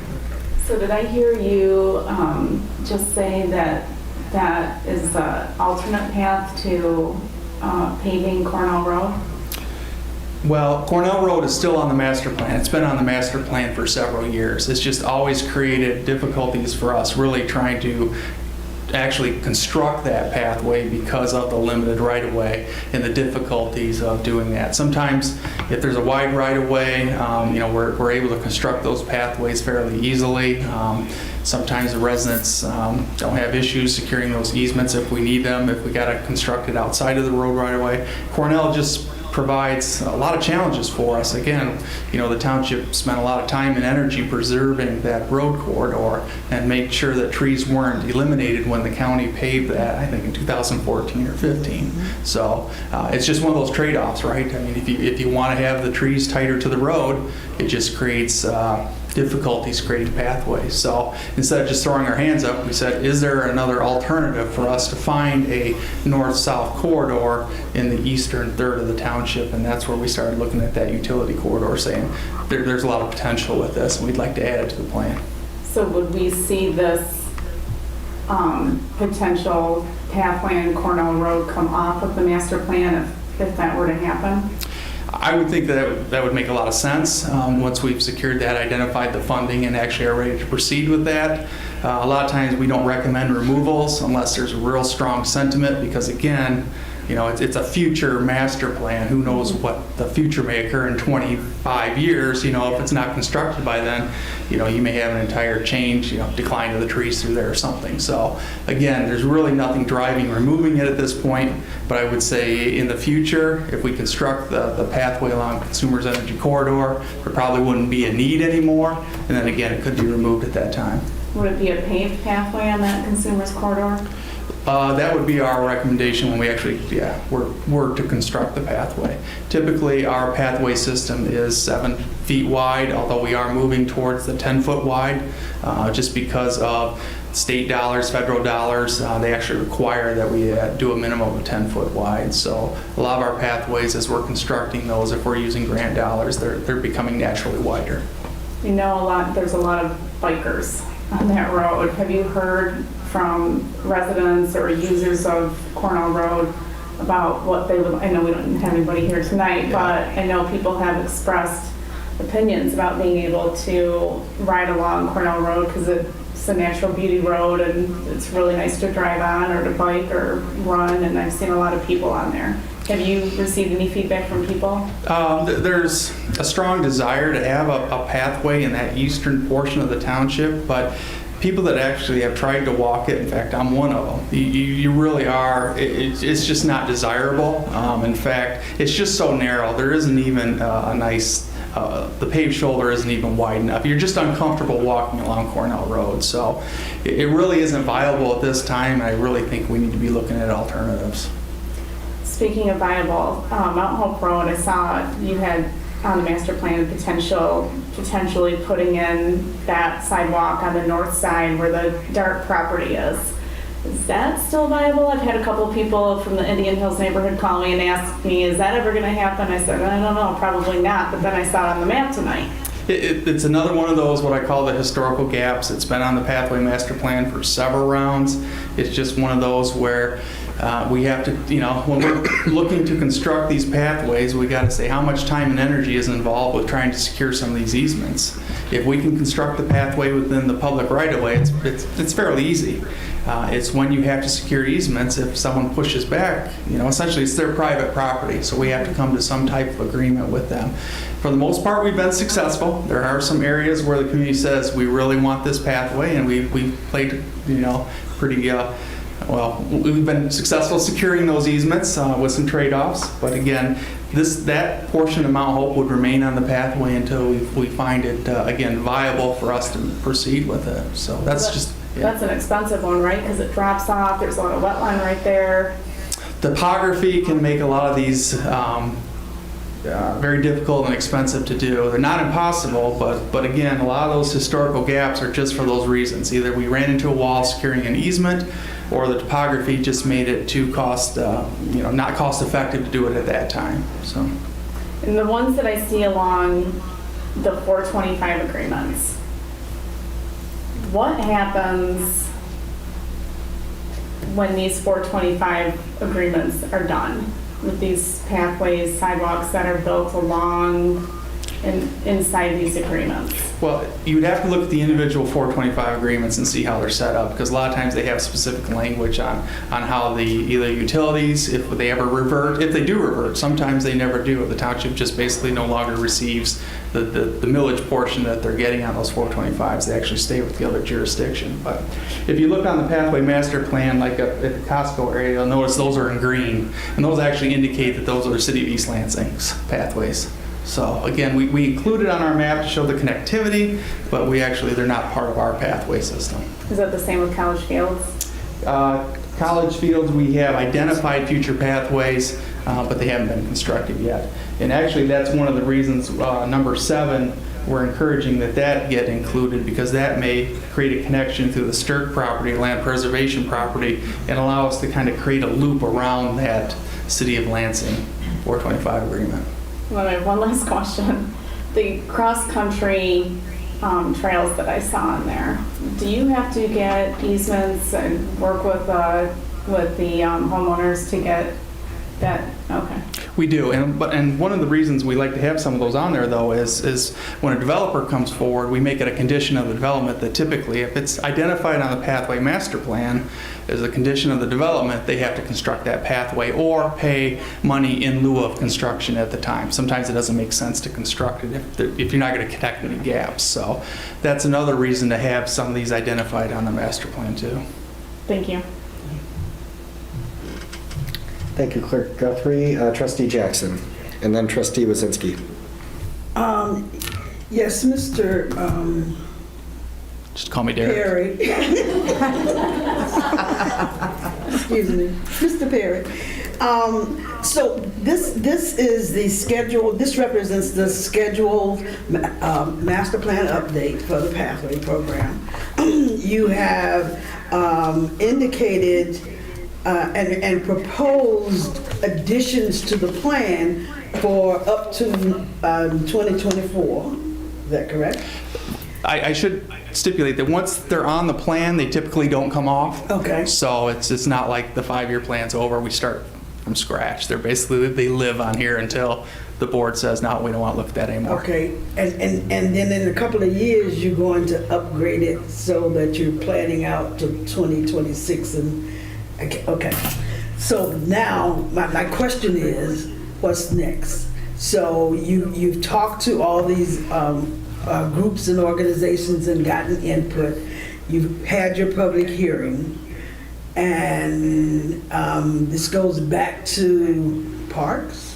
Actually, after tonight's meeting, what we'll do is if we don't receive any more input, basically you'll see this again at your next board meeting, and we'll request that you adopt the master plan as presented, and then it goes back up on our wall on the second floor, and as development occurs, as we talk about building pathways, this is what we look at to make sure that they happen. Okay. Just this kind of a side question. Does this get added to the master plan? Is it adopted Typically, as part of the master plan? I believe the last couple times, yes, there is a section in there that talks about the pathway, probably in the transportation section of it. Mm-hmm. Okay. Well, I think the last thing for us to do is to say, I like it, I'm impressed. I look forward to seeing it again with full board approval. Thank you. Thank you, Trustee Jackson. Trustee Wazinski. Thank you. So I've seen this a couple times, Director Perry. So I do just want to say that I really, you've done a great job of identifying where those gaps are and how can we make this a contiguous and most efficient pathway. So I really do appreciate that. One question regarding public comment. So we did have one email included in our packet that had some suggestions. Can you just tell me, so people make suggestions, they really make public comment, how do you incorporate those into your final plan? So depending on how often we hear from individuals, we kind of keep track of, okay, we've had, let's say, a half a dozen people say we'd really like to do something on Green Road. I think that actually Mr. Card actually was a former township employee, so he actually visits us several times throughout the year, talking about the pathway. He's very passionate about that and Lake Lansing. But so what we'll do is we'll kind of make notations throughout the year to say, okay, this is an area that we would like to see enhanced, connected, that kind of thing. So we just keep a file on those from the citizens' comments that we receive throughout the year.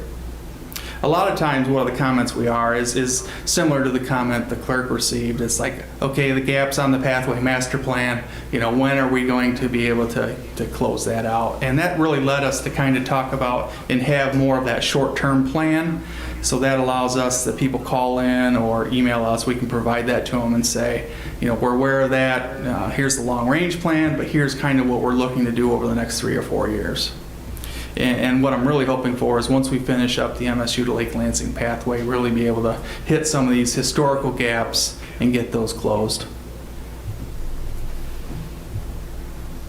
Thank you. I just think it's really important that people hear your explanation and or our engineering department explanation on some of those pathways that would certainly be ideal, Cornell Road, but the engineering and why that can't be and or is not the most feasible. So I think that's really important that you have that opportunity to explain your reasoning and what would be most feasible for the township. So thank you. Absolutely. Thank you, Trustee Wazinski. Other board members, discussion on the Pathway Master Plan update. Not seeing any. Mr. Perry, I did have one question. I was just looking through for gaps, and I think it's probably a wetland explanation. but on Newton Road at the northern boundary of the township and the county boundary, we do have a pathway built there. I think it shows it's built, right? Blue is built? Yep. Correct. The developer essentially built that pathway because it was on the master plan. Yep, and it appears that we have a wetland to the north, so we're doing paved shoulder to the north, but we stopped the pathway dead in its tracks on the master plan. I'm guessing Bath Township doesn't have anything to the north. I was trying to pull up Google Earth, but I guess just flagging it, perhaps to look at. That was just a gap that kind of stood out to me as no man's land. That one neighborhood that you're actually referencing, we've identified in 2025, we really would like to finish up that gap there that exists. In some respects, they are kind of isolated from the entire system. So that's just north of Lake Lansing Road and Park Lake Road. Yeah. Again, that's a wetland. It is going to take some engineering and some expense, but we think that makes a lot of sense to try to get them tied in the overall system. Okay, I'll take a closer look at that other one. Yeah, the boardwalk that we talked about on the wetlands along Park Lake, is that the gap that you're referring to? Right. Yep.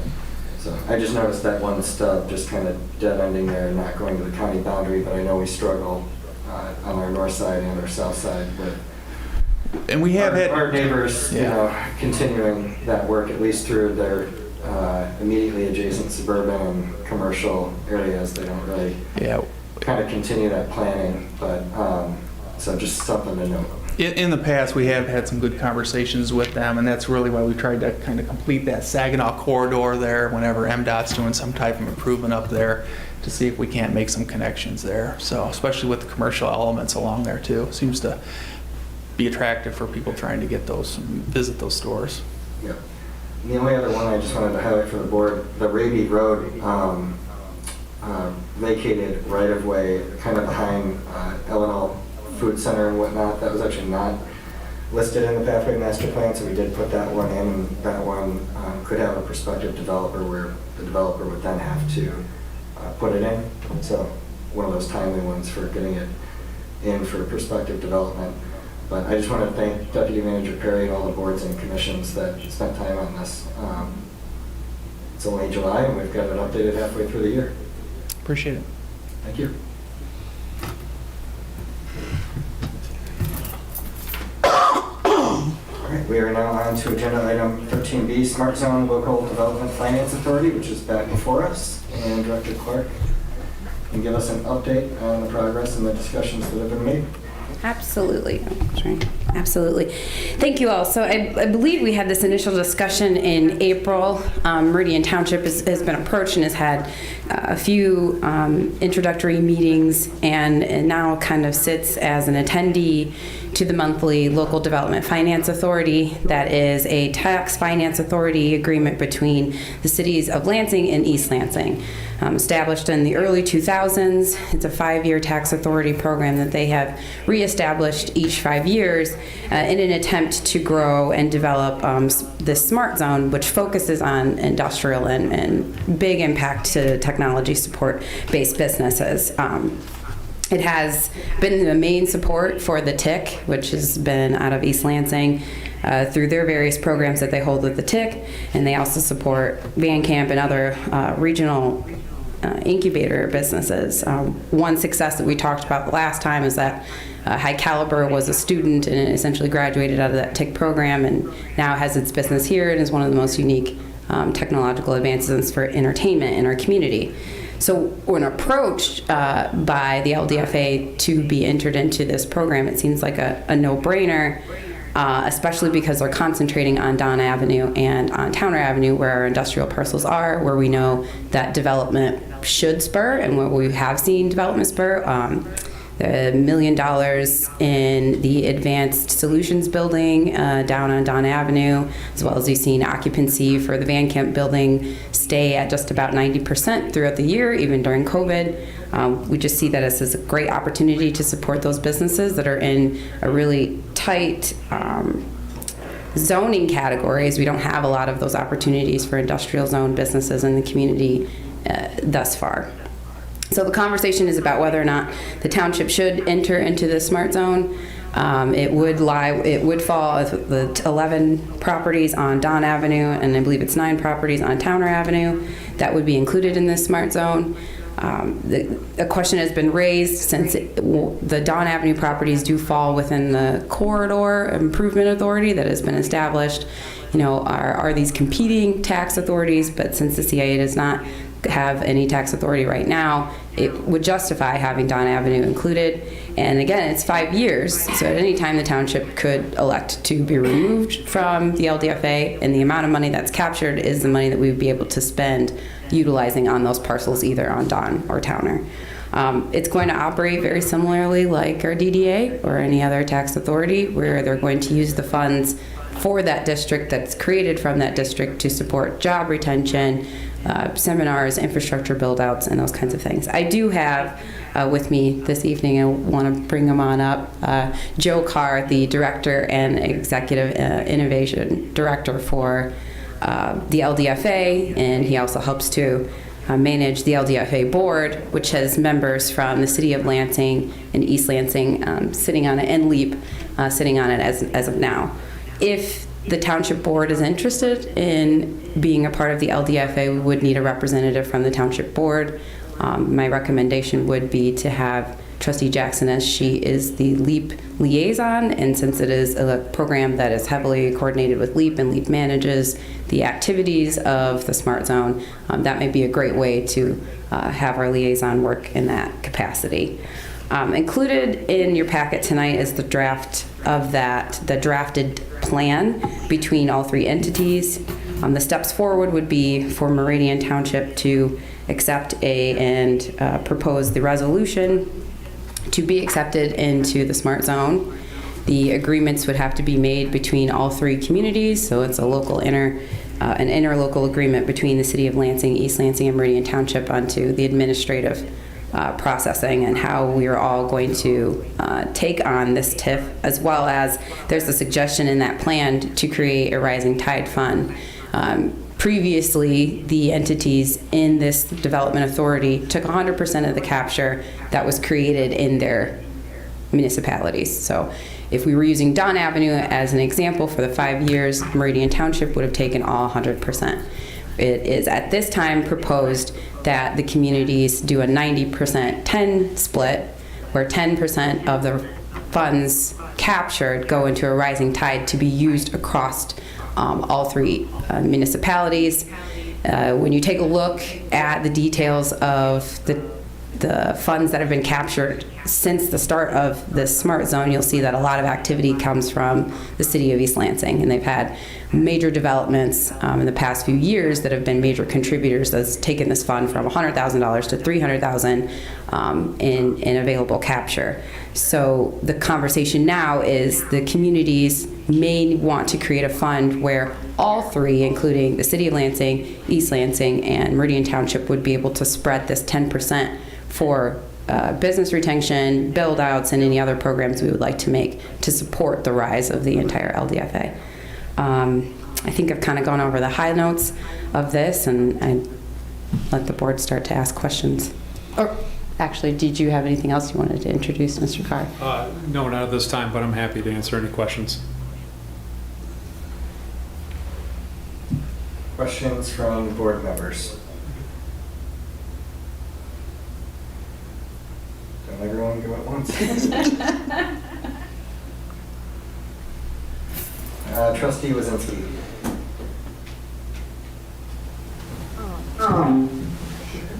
For Treasurer Clark, did I hear you say that as a regional approach between Lansing, East Lansing, and Meridian, that the TIF or the captured funds could be spread amongst all 3 communities? Is that accurate?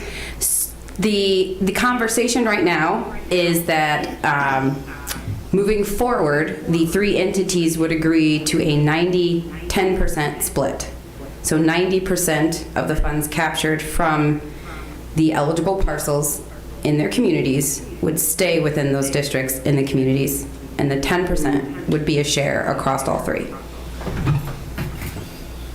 Thank you, that's very helpful. Thank you. trustee Wazinski. Treasurer Duchesne. Thank you.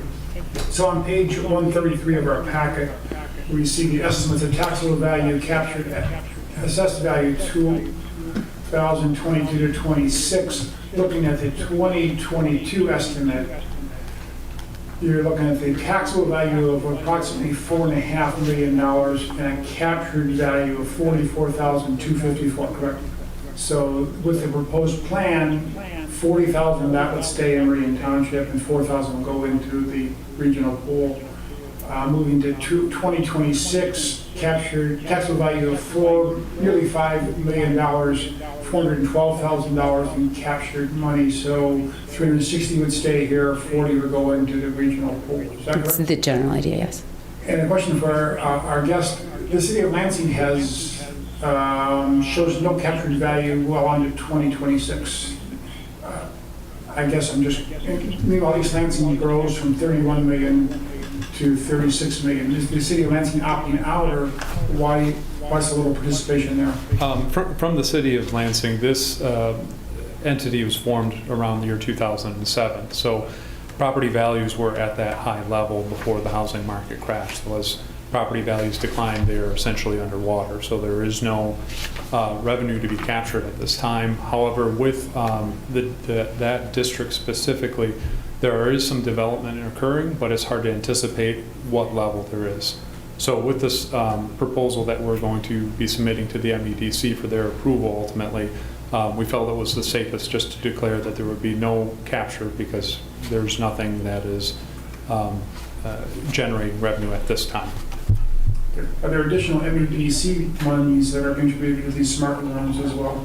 Yeah, there are a variety of programs that are available by being a smart zone, which is available regionally. So an example of which is the Business Accelerator Fund. That's something that our region is very good at. We've secured several awards for this program. Essentially, if you imagine there's a researcher or a technology being developed at MSU, for example, a company can apply for filing a patent, and the BAF program will pay for that service for that company. And so we've been very successful in getting those for our clients within this region. And lastly, where is the smart zone region in the city of East Lansing, or the regions if there are more than one? It covers their DDA district, so it's primarily the downtown area. And how do they resolve the issue between competing tax captures? They have their DDA tax capture and now the smart zone capture. I believe the DDA is prioritized over the LDFA capture. So do we know how much East Lansing is contributing to the LDA then? The current budget, I believe, for this year is, I believe, approximately $450,000 in revenue to the LDFA. Okay. Thank you. Thank you, Treasurer Duchesne. Other questions from board members? Not seeing any. I do have a question. Could you clarify the revenue to the city of East Lansing this year was only, did you mean the 10% hypothetical that would bypass the 90-10 rule that we're discussing? Because the captured value is 36 or 32 million. So that would technically be the revenue. So our operating budget for the LDFA this year, with 100% of the revenue coming from East Lansing, is approximately $450,000. So that's not the captured value, but the revenue from that total. The administrative kind of overhead, right, for running the LDFA. Okay. Yeah, programs and everything else associated with that. I'm not sure that the 90-10 split exists yet. I think that's the next step for the growth is taking a look at how successful or certain regions of the Smart Zone have done, and they're trying to encourage this. So, and Director Clark, have we studied those specific projects that have been successful in East Lansing? I'm guessing a lot of the capture is coming from the new economic development that's occurred, the high-rise development. Absolutely. Downtown. Yep. Yeah. In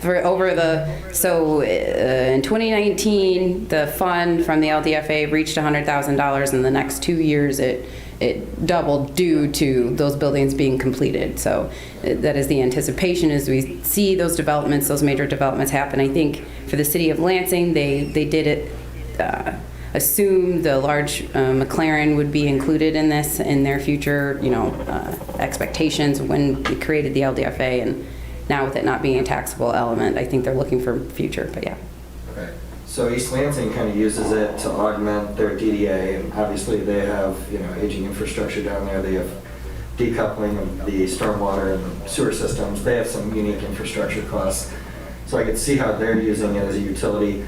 I'm trying to imagine, and this kind of goes back to the first discussion that we had on this, I'm still trying to envision, like, what would we see utilizing the tax capture for in the Dawn Ave area, or the Towner Road and Saginaw Highway area. Those are obviously very different. We have Overhead Door Company, we have some successful businesses in those two respective areas. They have their unique characteristics. But what kind of investments would we make with the capture in those areas? Right. I would agree. I would think that the approach to both areas would be different. I would think some things that we could do to support Towner would be infrastructure, so like water connections and those kinds of hookups. I talked to some of the property owners over there, and there's only one that's really done a lot of investment to make the property viable for new infrastructure and new large development, and the others have they haven't worked with the township or Bath or Clayton County to do successful water hookups, and so that I could see happening on Towner Road. Whereas Dawn Avenue, I would think that we could focus on business retention and attracting more tenants and helping Ellison and maybe even the Van Camp elevate themselves and maybe do additional infrastructure build-outs on those properties. So kind of looking at it as in two different ways. Since we already have industrial on Towner Road and we know that there's going to be development over there, we know that there's going to be a value increase. We could use those parcels and maybe entice some new development over there, maybe get some changeover and some property owners that don't have an interest in making infrastructure improvements on their own, that maybe they'd be interested maybe in selling, or we see another developer that would be interested in going over there because it's labeled Smart Zone. And are some of those parcels well and septic then? Am I understanding correctly? Yes. From the conversation that I had with the property owner over there today, they years ago invested in their property to make sure that it would be capable for them to do the project they have planned in the near future, and it's quite a large project. And plumbing. Mm-hmm. Yeah, they want to do the commercial lot and whatnot. Yeah. So I guess that makes sense. I mean, Overhead Door Company is kind of just a utility farm. I mean. Right. Right. Okay, I hadn't ever contemplated that. Is the one on the corner kind of the triangle? Yeah. Is that on? Yes, it is included with the Smart Zone. It's very small. I don't think it really could be developed, but maybe it could be included into another parcel, and then there would be a larger one for development. But yeah, we haven't seen a lot of activity over there, but we do know that a property owner over there is going to be doing activity and capture it. We would have it. If we leave the Smart Zone in 5 years, we would still be able to use that capture as well. That's the other thing. So even if we decide whatever is raised as far as the fund, we would still be able to use it. So Is Mr. Filipich looking at specific uses, or have there been conversations about that with Meridian Plumbing, or? Yes, I believe his intent is to do the same use, as just to have a larger building and to be allowed to extend his business. Use of the capture.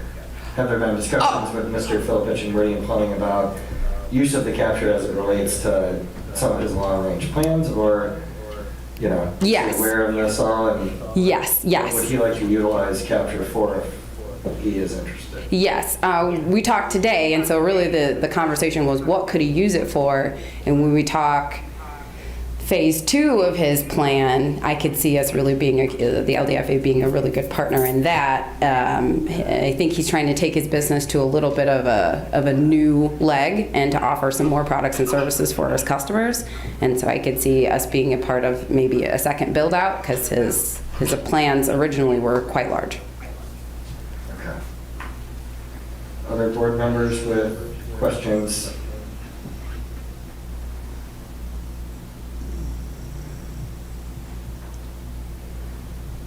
Not seeing any other questions. Okay. I think for next steps on this one, I do see that we do have a motion in the packet. We don't commonly do this, but what are the sentiments from the board? Would people like this to come back for discussion one more time, or should we have this on for action? People could just give some input. Treasurer DeShane? This involves tax authority. I think we should bring this back for further discussion. If everybody can take, there's obviously a lot of information from public sector consultants, so thank you. So if everybody could take more time over the next week, we do meet a week from today so that we can have a little bit more robust discussion on this. And thank you both for your time. All right, we are now moving on to agenda item 13C, the police officer and firefighter paramedic COVID appreciation pay. And Manager Walsh is introducing this for us. Thank you very much, Supervisor Pro Tem. One of the things, before I get into that, I wanted to take a step back into the last issue. You just, the term about the capture came up, but I don't know if that's something that you're all aware of or not. But when you make future plans involving TIFs and DDAs, I've lived through a negative capture before. That's the term that's used that the treasurer brought up that was somewhat broached here a few minutes ago. And that is when you start at a value in a TIF, a tax increment financing, and say it's $200,000, the value, and then you make all kinds of plans and commitments based on future growth, and then you have a huge decline, and that decline of that, say, building or development shrinks below $200,000. You don't have a capture, you actually have a negative capture, but you have a bond to pay for. It's not a good situation to be in. So I just kind of wanted to illuminate that if you're not aware of what the negative capture can do. Moving on to the item that's before you, it's really difficult when you, I don't know if any of you have managed a 165 member organization or not, but it's difficult to find parity. It's difficult to find an equal balance among the team members. So I just wanted to share with you, before we get into the specifics this evening, about what we've done and what we're doing as a combined effort. And again, you're never going to find equity amongst the group, the entire group. But if you roll the dice back or roll the clock back to March or April, when people of 2020, when people were afraid to go in the grocery stores, it's kind of hard to remember. It's kind of hard to think back to. It's kind of hard to remember. This is really the way it was when people brought their groceries home. They set them in the garage for a couple of days because they didn't want to have contact with them right away. I mean, this is what the world was at this time. And most all of our employees, we have 165. Almost half of them are police and fire. 41 sworn police officers, 32 fire. So for those 73, it was come to work every day, no time off, no additional time at all, and entering homes. So people who we entered homes with people with COVID. It was a very difficult situation for those 73 members. On the other hand, and this is not disparaging anyone, this was just the situation we were in. There was a federal government program, emergency sick leave plan, that granted 80 hours of time off. That's 2 weeks of time off to every employee. But the employer, and I want you to know all these details before we get into this, because we try to build equity in the institution. The employer got to decide who was essential and not essential, because if you were essential, you didn't have to, under the federal government rules, you didn't have to be provided that 80 hours. But everyone else, if you're not essential, and it's a hard term to assign to people, right? Everyone's essential in your organization, but we had to follow the federal guidelines. And I don't mean to belabor this point tonight, but I want you to know full scope of what we've done over the last 15 months. So we determined that Public Works, obviously, serving water and sewer and going out when people have issues, were essential, and so is police and fire. So they don't get any of the 80 hours. But for other than management, I mean, there's a number of us that didn't take that time either. But for everyone else in the organization, that's 2 weeks off. But beyond that 2 weeks off, we had a work from home program. So for weeks at a time, months at a time, we had people at home trying to set up a work from home program, but not for police and fire. Public Works, we did set up a 1 week on, 1 week off. The only reason we did that is we didn't want everyone together, a COVID outbreak, and us not have people to respond to a water and sewer break. So that's one part of it. It was the work from home program that was available to all but police and fire. And then the 80 hours of time that was given up. And then let's talk about what we're doing right now. I don't know if you're all familiar with this or not, but right now in our organization, we're on a flex, we've instituted a flex time. One of the reasons we did this is that recruiting employees right now is very difficult. Police and fire is almost impossible, and the rest of the positions are challenging. And so what do? You have to come up with ways to make it a better workplace, entice people, make it more flexible. So what we've done is we're operating on, and I apologize if you don't all know this or not, but it's something we did months ago. We went to an 8:30 to 5 or 8 to 4:30. I'm sure some of you are shaking your head, you're aware of that. We give a half an hour off per day. Do you know what that adds up to in a year? That's 130 hours, 2.5 hours times 52 weeks. That's 16 days. That's 3 weeks of additional time off. So if I'm an employee who's been here a few years, I get 15 days off, I get 3 weeks, I just got that doubled. I get 6 weeks off plus 3 personal days. Guess who doesn't get that? Police or fire. Okay, so I just want you to be aware in totality of the 80 hours of time that came from the federal government, who got it, who didn't. The additional time off that we're giving right now on a flex schedule that's not available to the police and fire department. And then the work from home program that we had. All that's what we've done in the last 15 months to try to balance the environment, balance the playing field. And so back in April of 2020, we, well over a year ago, the board provided the first installment of the appreciation pay, not a bonus, but appreciation payment for what our police and fire, no work from home, no 80 hours of time, no 7.5-hour work days now.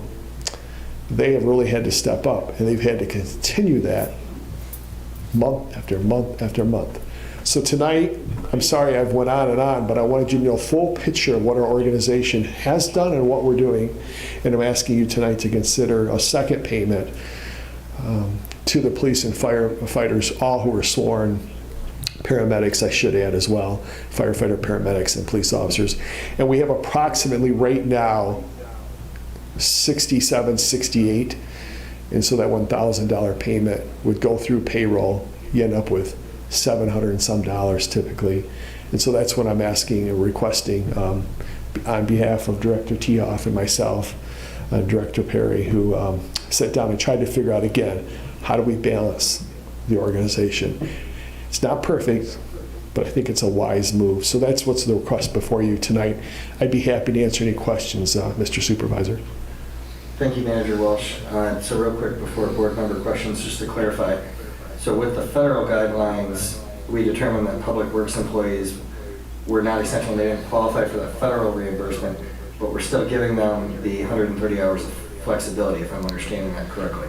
Public Works was determined essential and were not given the 80 hours, but they were given staggered work schedules. So they had some of the, well, it's impossible to work from, their positions are different. You can't work from home if your job is to repair water lines. So they were given a week off at a time to stay home and stay healthy. So it's a hybrid for Public Works. They were determined essential. They didn't get the 80 hours, but they did have weeks off at a time at home. Okay, so they got kind of aggregated vacation time. Yes, and in a way they did get the 80 hours, but it was different because they're essential. You know, they're essential, and I really dislike those terms because our new person Zach, if the minutes are correct, we're in trouble. He's essential, but not essential under at that time during COVID. I just don't like the terms. Okay, thank you. Questions and discussion from the board. Treasurer Duchesne. Thank you. I think it's really important to acknowledge the high quality of care that our 43,000 residents got in the past 16 months, and that care was largely delivered by our paramedics, our firefighters, and our police and fire. So I'm glad you brought those to us, and I think it's something I also support, the second round of hazard pay, if you will. You're correct. most township employees have the option of working at least some hours from home. The past 16 months, police and fire and other frontline workers didn't have that option. Instead, they provided unparalleled service to our township residents. We have a healthy fund balance, and I think it's very appropriate to use some of that to thank our first responders for the excellent and high level of care they provided our residents the past 16 months. So I fully intend to support this. Thank you. Thank you. If I could I add one thing, Mr. Supervisor? Certainly. Yeah, I try to keep an open mind about everything in life, and I try to learn from everyone that I talk to. Try to do more listening than talking. And one of the things that is in the memo is that this would not be available to the two chiefs. And I've gotten some not from them, but I've gotten some feedback on that over the last week. And that feedback was not really favorable about that decision that I made. And so I would ask that when you consider this, you include, because their leadership was exemplary during that time, others as well. And again, I can't make it a level playing field for all, but I would ask that if, at a point when you consider this, that you add both of those in there. I've changed my position on that over the last week. Thank you, Manager Walsh. And I would support including both chiefs in this program for hazard pay. And I just want to thank Clerk Guthrie, too, for having an equity discussion earlier, and I think it's really helped inform the discussion tonight. So, other board members with thoughts and comments on this? Clerk Guthrie.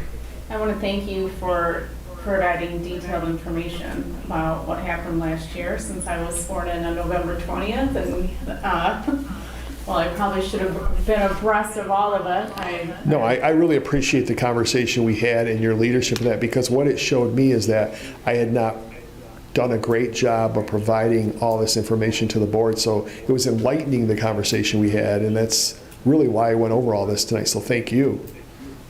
Well, so I want to thank you for bringing this, and I want to give a shout out to, I wasn't here last year, but I know the clerk's office had to run, they had to give out absentee ballots, they had to register people, and so they had to come into the office, and I realized that they did have specific time off, and I'm not sure how the office was run last year, if that was given or not. So I just want to give a shout out to everyone that was in the clerk's office, and we only have one full-time person with us today who was a full-time person last year, and her name is Rebecca, and she does a phenomenal job. She oversees all of the 30,000 registered voters, and I asked her to give me some stats this morning, and I just wanted to share this with you.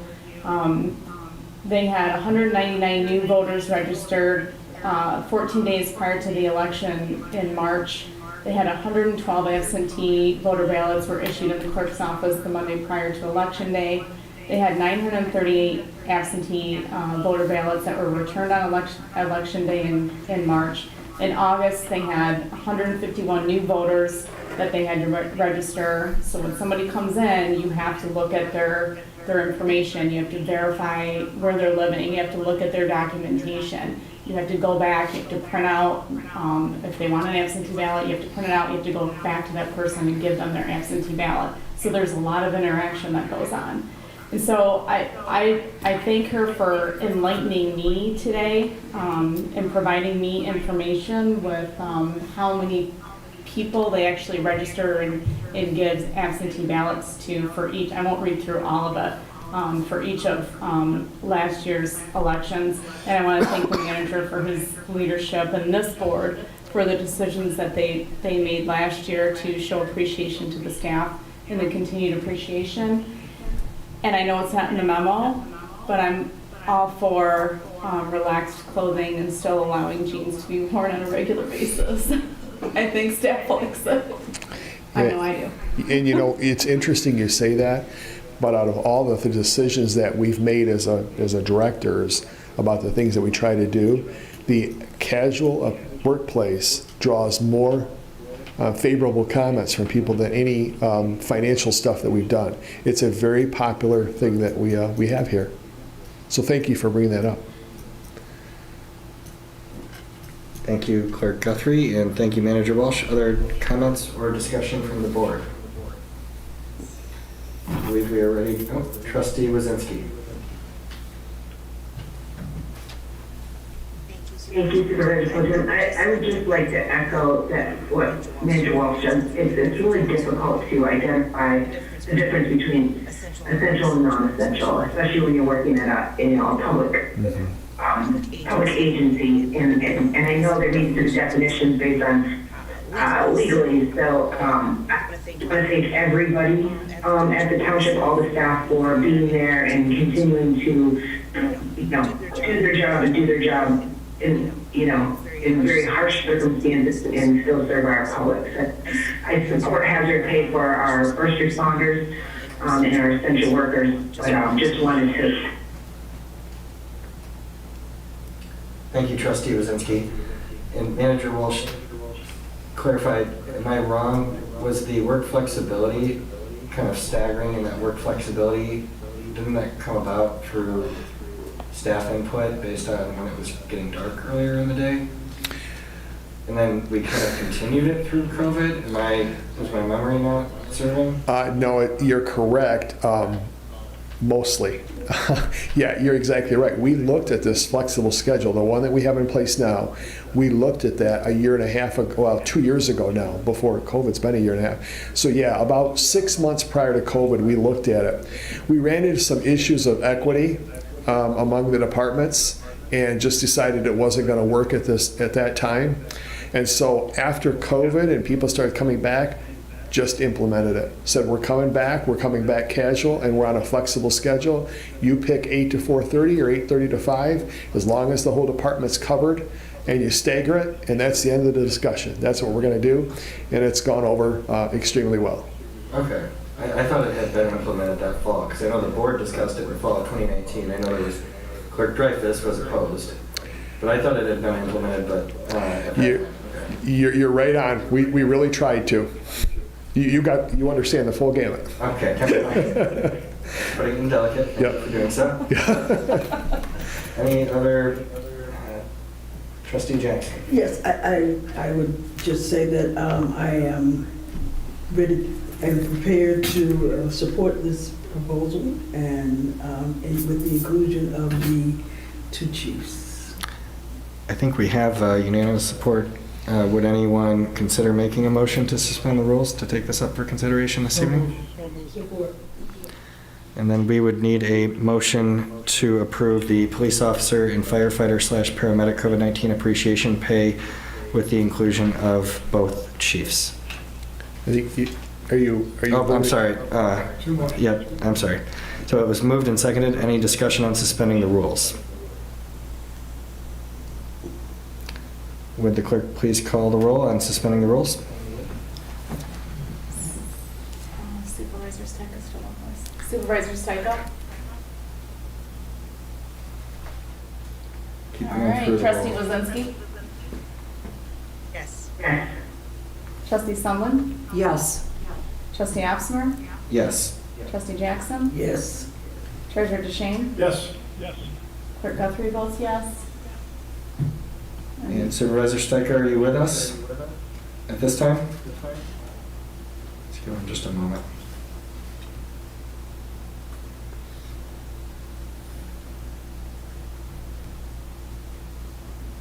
Okay, you want to call the roll? Motion carries 6-0. Thank you, Clerk Guthrie. Would someone like to make a motion? Treasurer DeShane. I move that the Township Board authorize hazard pay for our police and fire, our firemen and paramedics and police officers, the current number being 67, and include in that number Chief Hammett and Chief Blocker. That hazard pay being $1,000 per person. Support. Supported by Trustee Jackson. Discussion on the main motion. Anything else, Manager Walsh? No, thank you. Okay. Clerk Guthrie, please call the roll. Clerk Guthrie votes yes. Treasurer DeShane? Yes. Trustee Jackson? Yes. Trustee Opsmer? Yes. Trustee Sumlin? Yes. Trustee Wazinski? Yes. Supervisor Steiger? Motion carries 6-0. Thank you, Clerk Guthrie. And we will now move on to our final Discussion item of the evening, item 13D, which is the paramedic school sponsorship, and Chief Hamel is coming up to introduce the sponsorship for us. Thank you. Yeah, thank you, Mr. Supervisor and Board. So, there's so many things that have changed in the last 2 years in the fire service. If I go back to 1990 when I started applying for a job, I was competing against hundreds of people. Today, 5, 6 people apply. It's just strange the lack of people, whether they understand what a firefighter or even a police officer does, is trying to recruit. And one of the other issues going on across the country is, even in Michigan, I can give you examples, is a lack of paramedics. People are not going to taking the paramedic training. So if you go back about 4 years in Michigan, there's about 1,250 students on average going to paramedic school across the state. Today it's between 250 and 350 people. Those people go to school to be a paramedic for medical school because it gives them an up bonus to get into medical school. It's a transition to nursing. So for us in the state of Michigan, it's not sustainable. And it's going to hurt even more as we move on. Privates are really hurting right now, and we're picking up a lot of their load, so that's where we're seeing somewhat of an increase in our call volume. So one of the things that we kind of brainstormed on over the last year, and working with Manager Walsh, Mr. Perry, and Director Titoff, I brought to the table a process of sponsoring someone to paramedic school. We can train someone to be a firefighter really inexpensively and in a short period. And this program is really similar to what Chief Blaga does with sending people to the police academy. So what we want to do is sponsor an individual to a paramedic program near Flint. It's a 16-month program. And the intent would be that about the time this individual finishes the training, we will have a retirement. I already know there's a person leaving about the same time. So it's a way of kind of recruiting to fill a position that we know we're going to have down the road. Chief Blaga's program is a one-semester program. Paramedic program is about anywhere from 12 to 16 months, depending where you go. For us, this would be not too expensive. It's about $5,000 for the program. And roughly the total cost with paying an individual to go is about $15,000. It would be a little bit more, but they can third ride with us and get some of their training, which would cut off about $3,000. So this is just a really good opportunity to try something different, see if it'll work, and look at doing this in the future, as we know we have retirements where we can replace and have people available, and really try to. As they're going through the school and they do work for us part-time, we get to know them and they learn our culture and learn the organization, and we can really evaluate them even over that time period. The program is about 1,000 hours. That's really kind of roughly how you look at a paramedic program, and it's broken down different depending on which school you go to, but it's 1,000 hours. They have to do about 500 hours of classroom, roughly about 250 hours of clinical time, which would include riding an ambulance for roughly 250 and working in a hospital for 250. And then there's a internship that follows. So it's a pretty intense program. I wouldn't want to go through it again. It's changed so much since I went. And it's one of the hardest classes that I've ever taken, especially the National Registry test. It's just very difficult. So anyway, I don't want to ramble on too much. I think it's a program that's going to benefit us in the long run. It is at a cost, but we'll know what we're getting in 16 months. Oh yeah, I'm sorry, how we're going to pay for this. So we have a training account where we can, and the way this program works, we can pay for it over 4 what they call semesters. So you take that $1,000, we pay for it over basically the 16 months. And then we have a part-time training account, or a budget account, a part-time employee account where we'll pay the additional cost to the program. So we're already budgeted for it, basically. Okay, so you're here ceremonially, somewhat, because it's in your budget. Yeah. Thank you, Chief Hamel. Questions and discussion from the board? I do have one quick question. So since this is, the intent here is to mirror what we've done with sponsoring cadets through the police academy, and I'm not talking about cost, I don't care if there's a cost differential, but just I believe it mirrors what we do with the police cadets, because we're paying them during their time going through the training and we're paying 100% of tuition, are there any differences? The only thing I would say is this person has to have already been through an EMT program. Okay. So there's a step they have to take prior to getting to us. The people we're looking at are a firefighter or EMT already. So it's just that next step to get the rest of their training for what we require. We hire firefighter paramedics. And so I hope that answers your question. Thank you, Chief Hamel. And you and I talked about this the other week ago, but can you speak to this for everyone else's edification? When you look at the approximately 350 students going through there, how few of those students go on to actually serve as a firefighter and EMT? I don't have the numbers. I know we're recruiting out of LCC every year. I've got three almost paramedics that are going through their internship. They'll be done in August, and we're going to try to. Well, we've been recruiting them pretty hard to try to hire them in as a part-time paramedic, see how they are over a few months, and then potentially send them to a fire academy next fall. I potentially am going to have 2 other vacancies next year, one for sure in June. So I can tell you in the LCC EMT program today, the program they're running this summer, they have 29 students. There's 3 or 4, I think it's 4, that want to go on to EMS, to the fire field or EMS field, being a private EMT or paramedic. The remainder of the 29 are going because they're med students at MSU, and they want to go into nursing, and it's just a stepping stone. It's on their resume to get into medic school and things like that. So that's not good. So a lot of them will go on to paramedic school, but it's, again, to a transition to nursing or to med school, become a doctor. Yeah. So it's interesting. Nobody really knows the answer. This is across the country. It's like a nursing shortage. It's a paramedic shortage across the country. Some areas it's pay. You go to California, they're the least paid paramedics in the country. UP, they had a memo that came out. It was a news clip a couple months ago that if you're expecting a paramedic to show up at your door at your house, you might not get them. That's kind of scary, and we don't want to get to that point. So we have to look at different options to recruit, retain, and get these people in the door. Otherwise, we're going to be hiring EMTs and lowering our standard and working paramedic EMT someday, and that's not far off, in my belief anyway. Thank you. And I fully support the program, on an ongoing basis to the extent that we continue to struggle with this shortage, which, and you can see it right there, in black and white, going from 1,250 to 350 students. Yeah. Thank you. Clerk Guthrie, you had your hand raised? Agreed. I fully support it as well, and I thank you for bringing this to us. What is their current rate of pay?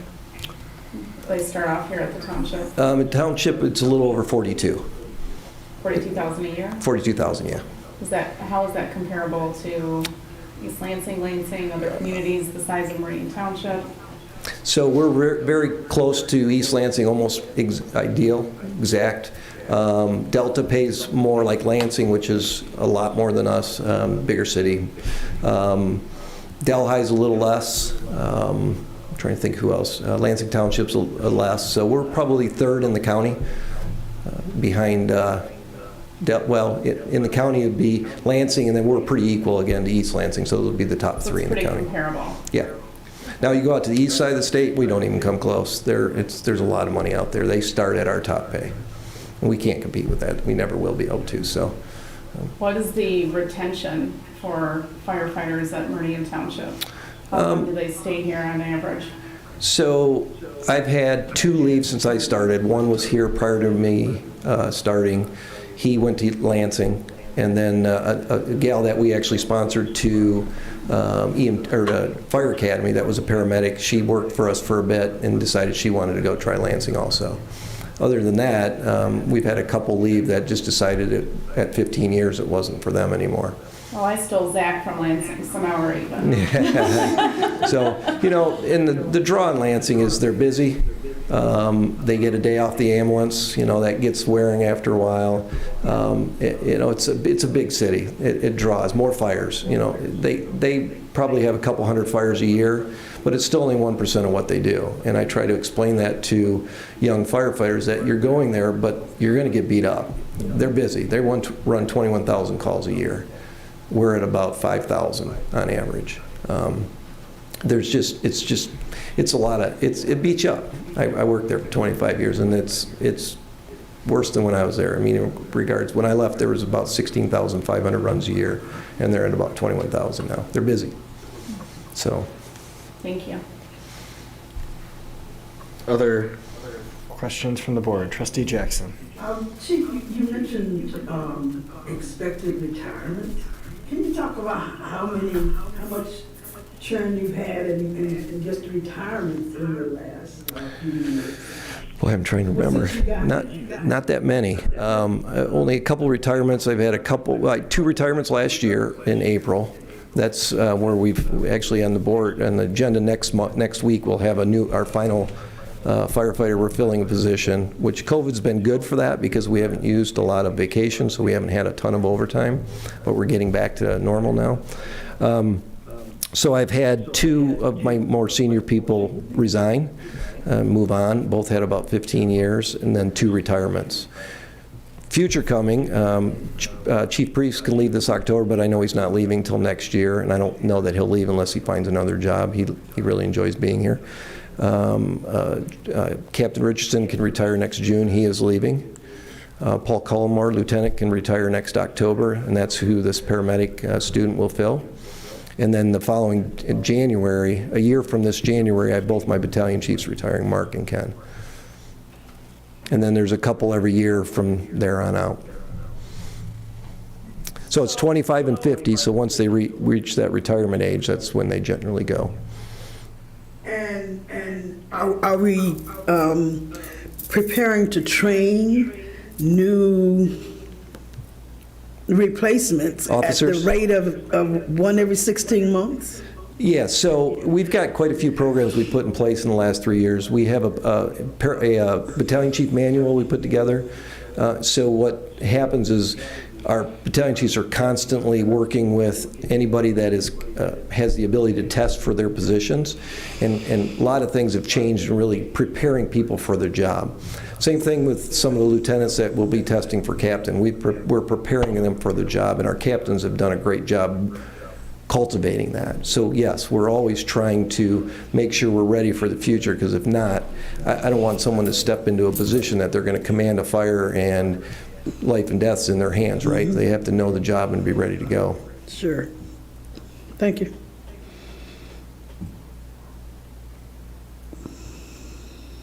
Thank you, Chief. Thank you all. Any other questions? Seeing none. Manager Walsh, given the fact that this is already budgeted and there is clear consensus and support from the board, do you need this to come back for action, or? Yeah, we do, because it's a very, although the funds are there for a particular reason, as you know, noted by the board when they adopted the budget. This is clearly a different use of those funds, and it's stepping outside, very much outside of the norm. And we've never done this in the fire department.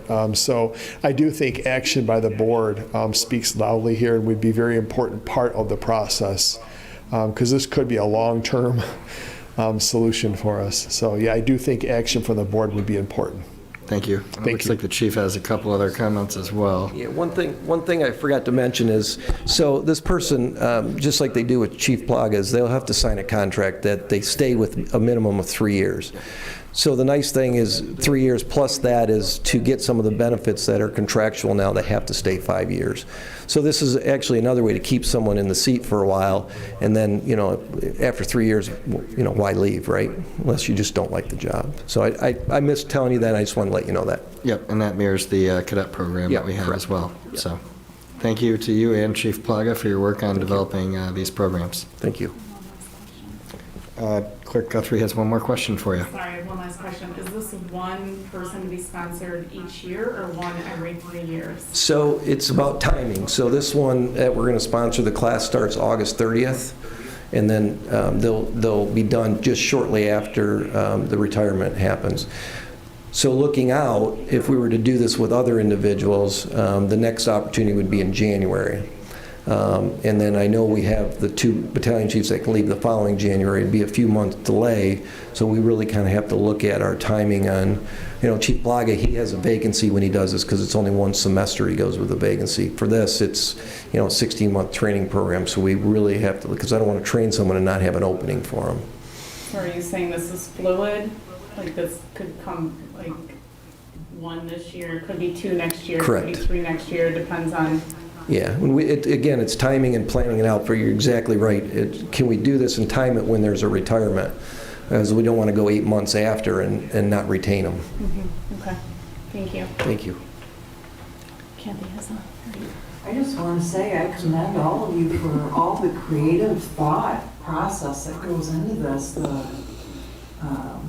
The HR director and the fire chief and Chief Blaga, and like I just am so impressed by how everybody is just thinking forward and trying to think ahead. And I think that's very impressive.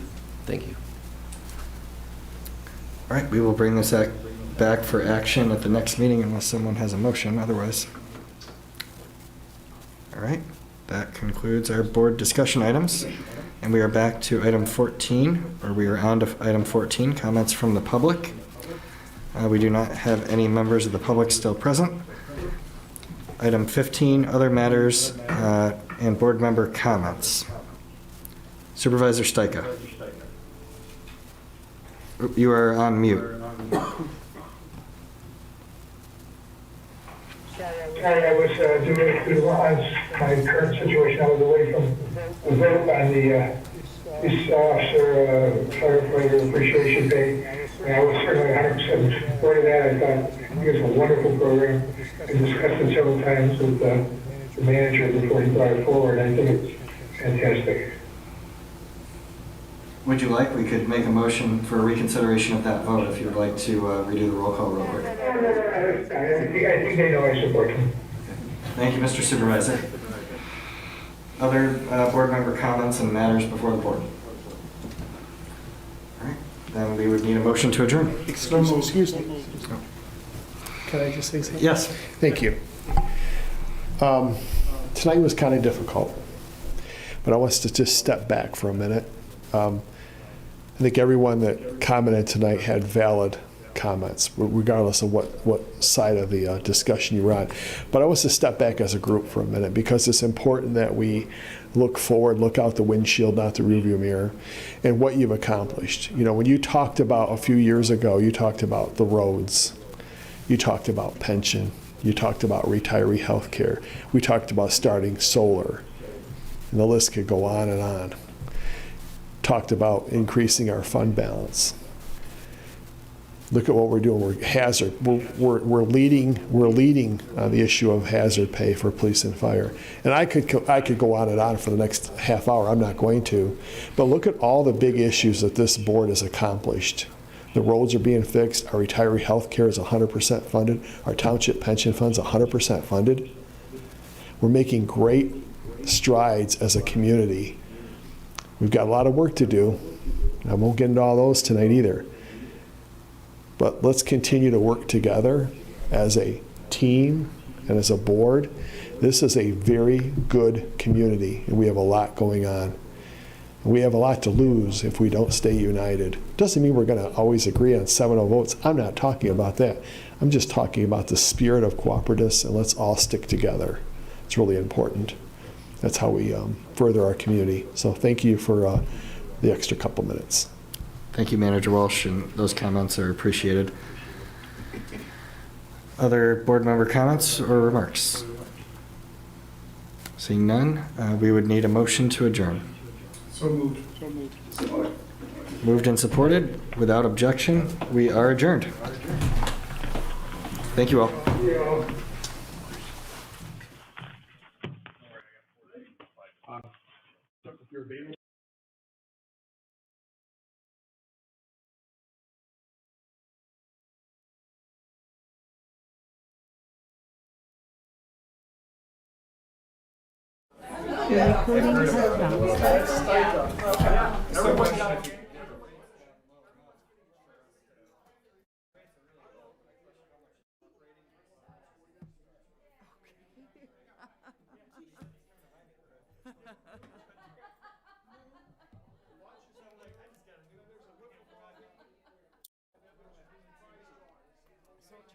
the picnic in the park. The picnic in the park.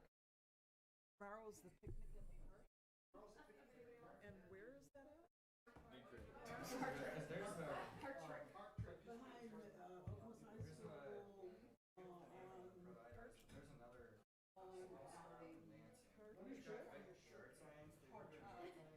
R-I-C-K? you know, the one behind, what's that? The road. Not like Not you. It's Is it like Hewlett. I think that might be it. Do we? So like Green, their logo is green with a white background. It's pretty. I wonder if So they're Lightspeed is allowed to put grassrootsy, something in my, it used to be Erie Lake. Kevin Sheen is the owner of navigation. Oh, it's easy. You know how to get to my house, right? Yes, you get to my house. 6. I don't retain So it. they, Well, Hewlett, you know Oklahoma High School is? 12, 13, Oklahoma High School is at the 15, corner of 16, Jolly and Hewlett. 18. Hello. So if you go down there and you take a left turn, you go down Hagedorn, take a left turn on the they just need to Jolly, build it. There haven't been any areas. on the Jolly, on Hagedorn, Start here and just grow. right? And then take another left turn, you'll be on Hewlett. Okay, wait a minute. That's the one that I was. Good evening, I'm Rachel Ramsey. The July 13th Township Board meeting just adjourned. Yes. Here is a post-meeting report of what happened during the meeting. The agenda began with a pathway master plan update regarding the short and long-term goals for construction. The master plan will reconstruct over 70 miles of pathways. Next, the board discussed the citizens survey, where board members presented their opinions over one of the more controversial questions on the survey, recreational marijuana.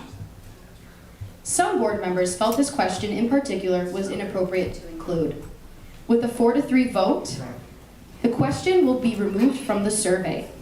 After voting to remove this question, the board voted 6-1 to approve the survey for release. The board then voted 7-0 to approve the Daniels Drain Full Disclosure Certificate. This will help the Daniels Drain District pay construction improvement costs. Tune into the next Township Board meeting on July 20th. If you have any questions or comments about Home TV's programming, please contact 517-349-1232 or visit us online at hometv.net. I'm Rachel Ramsey, and on behalf of Home TV, thanks for tuning in and have a great night.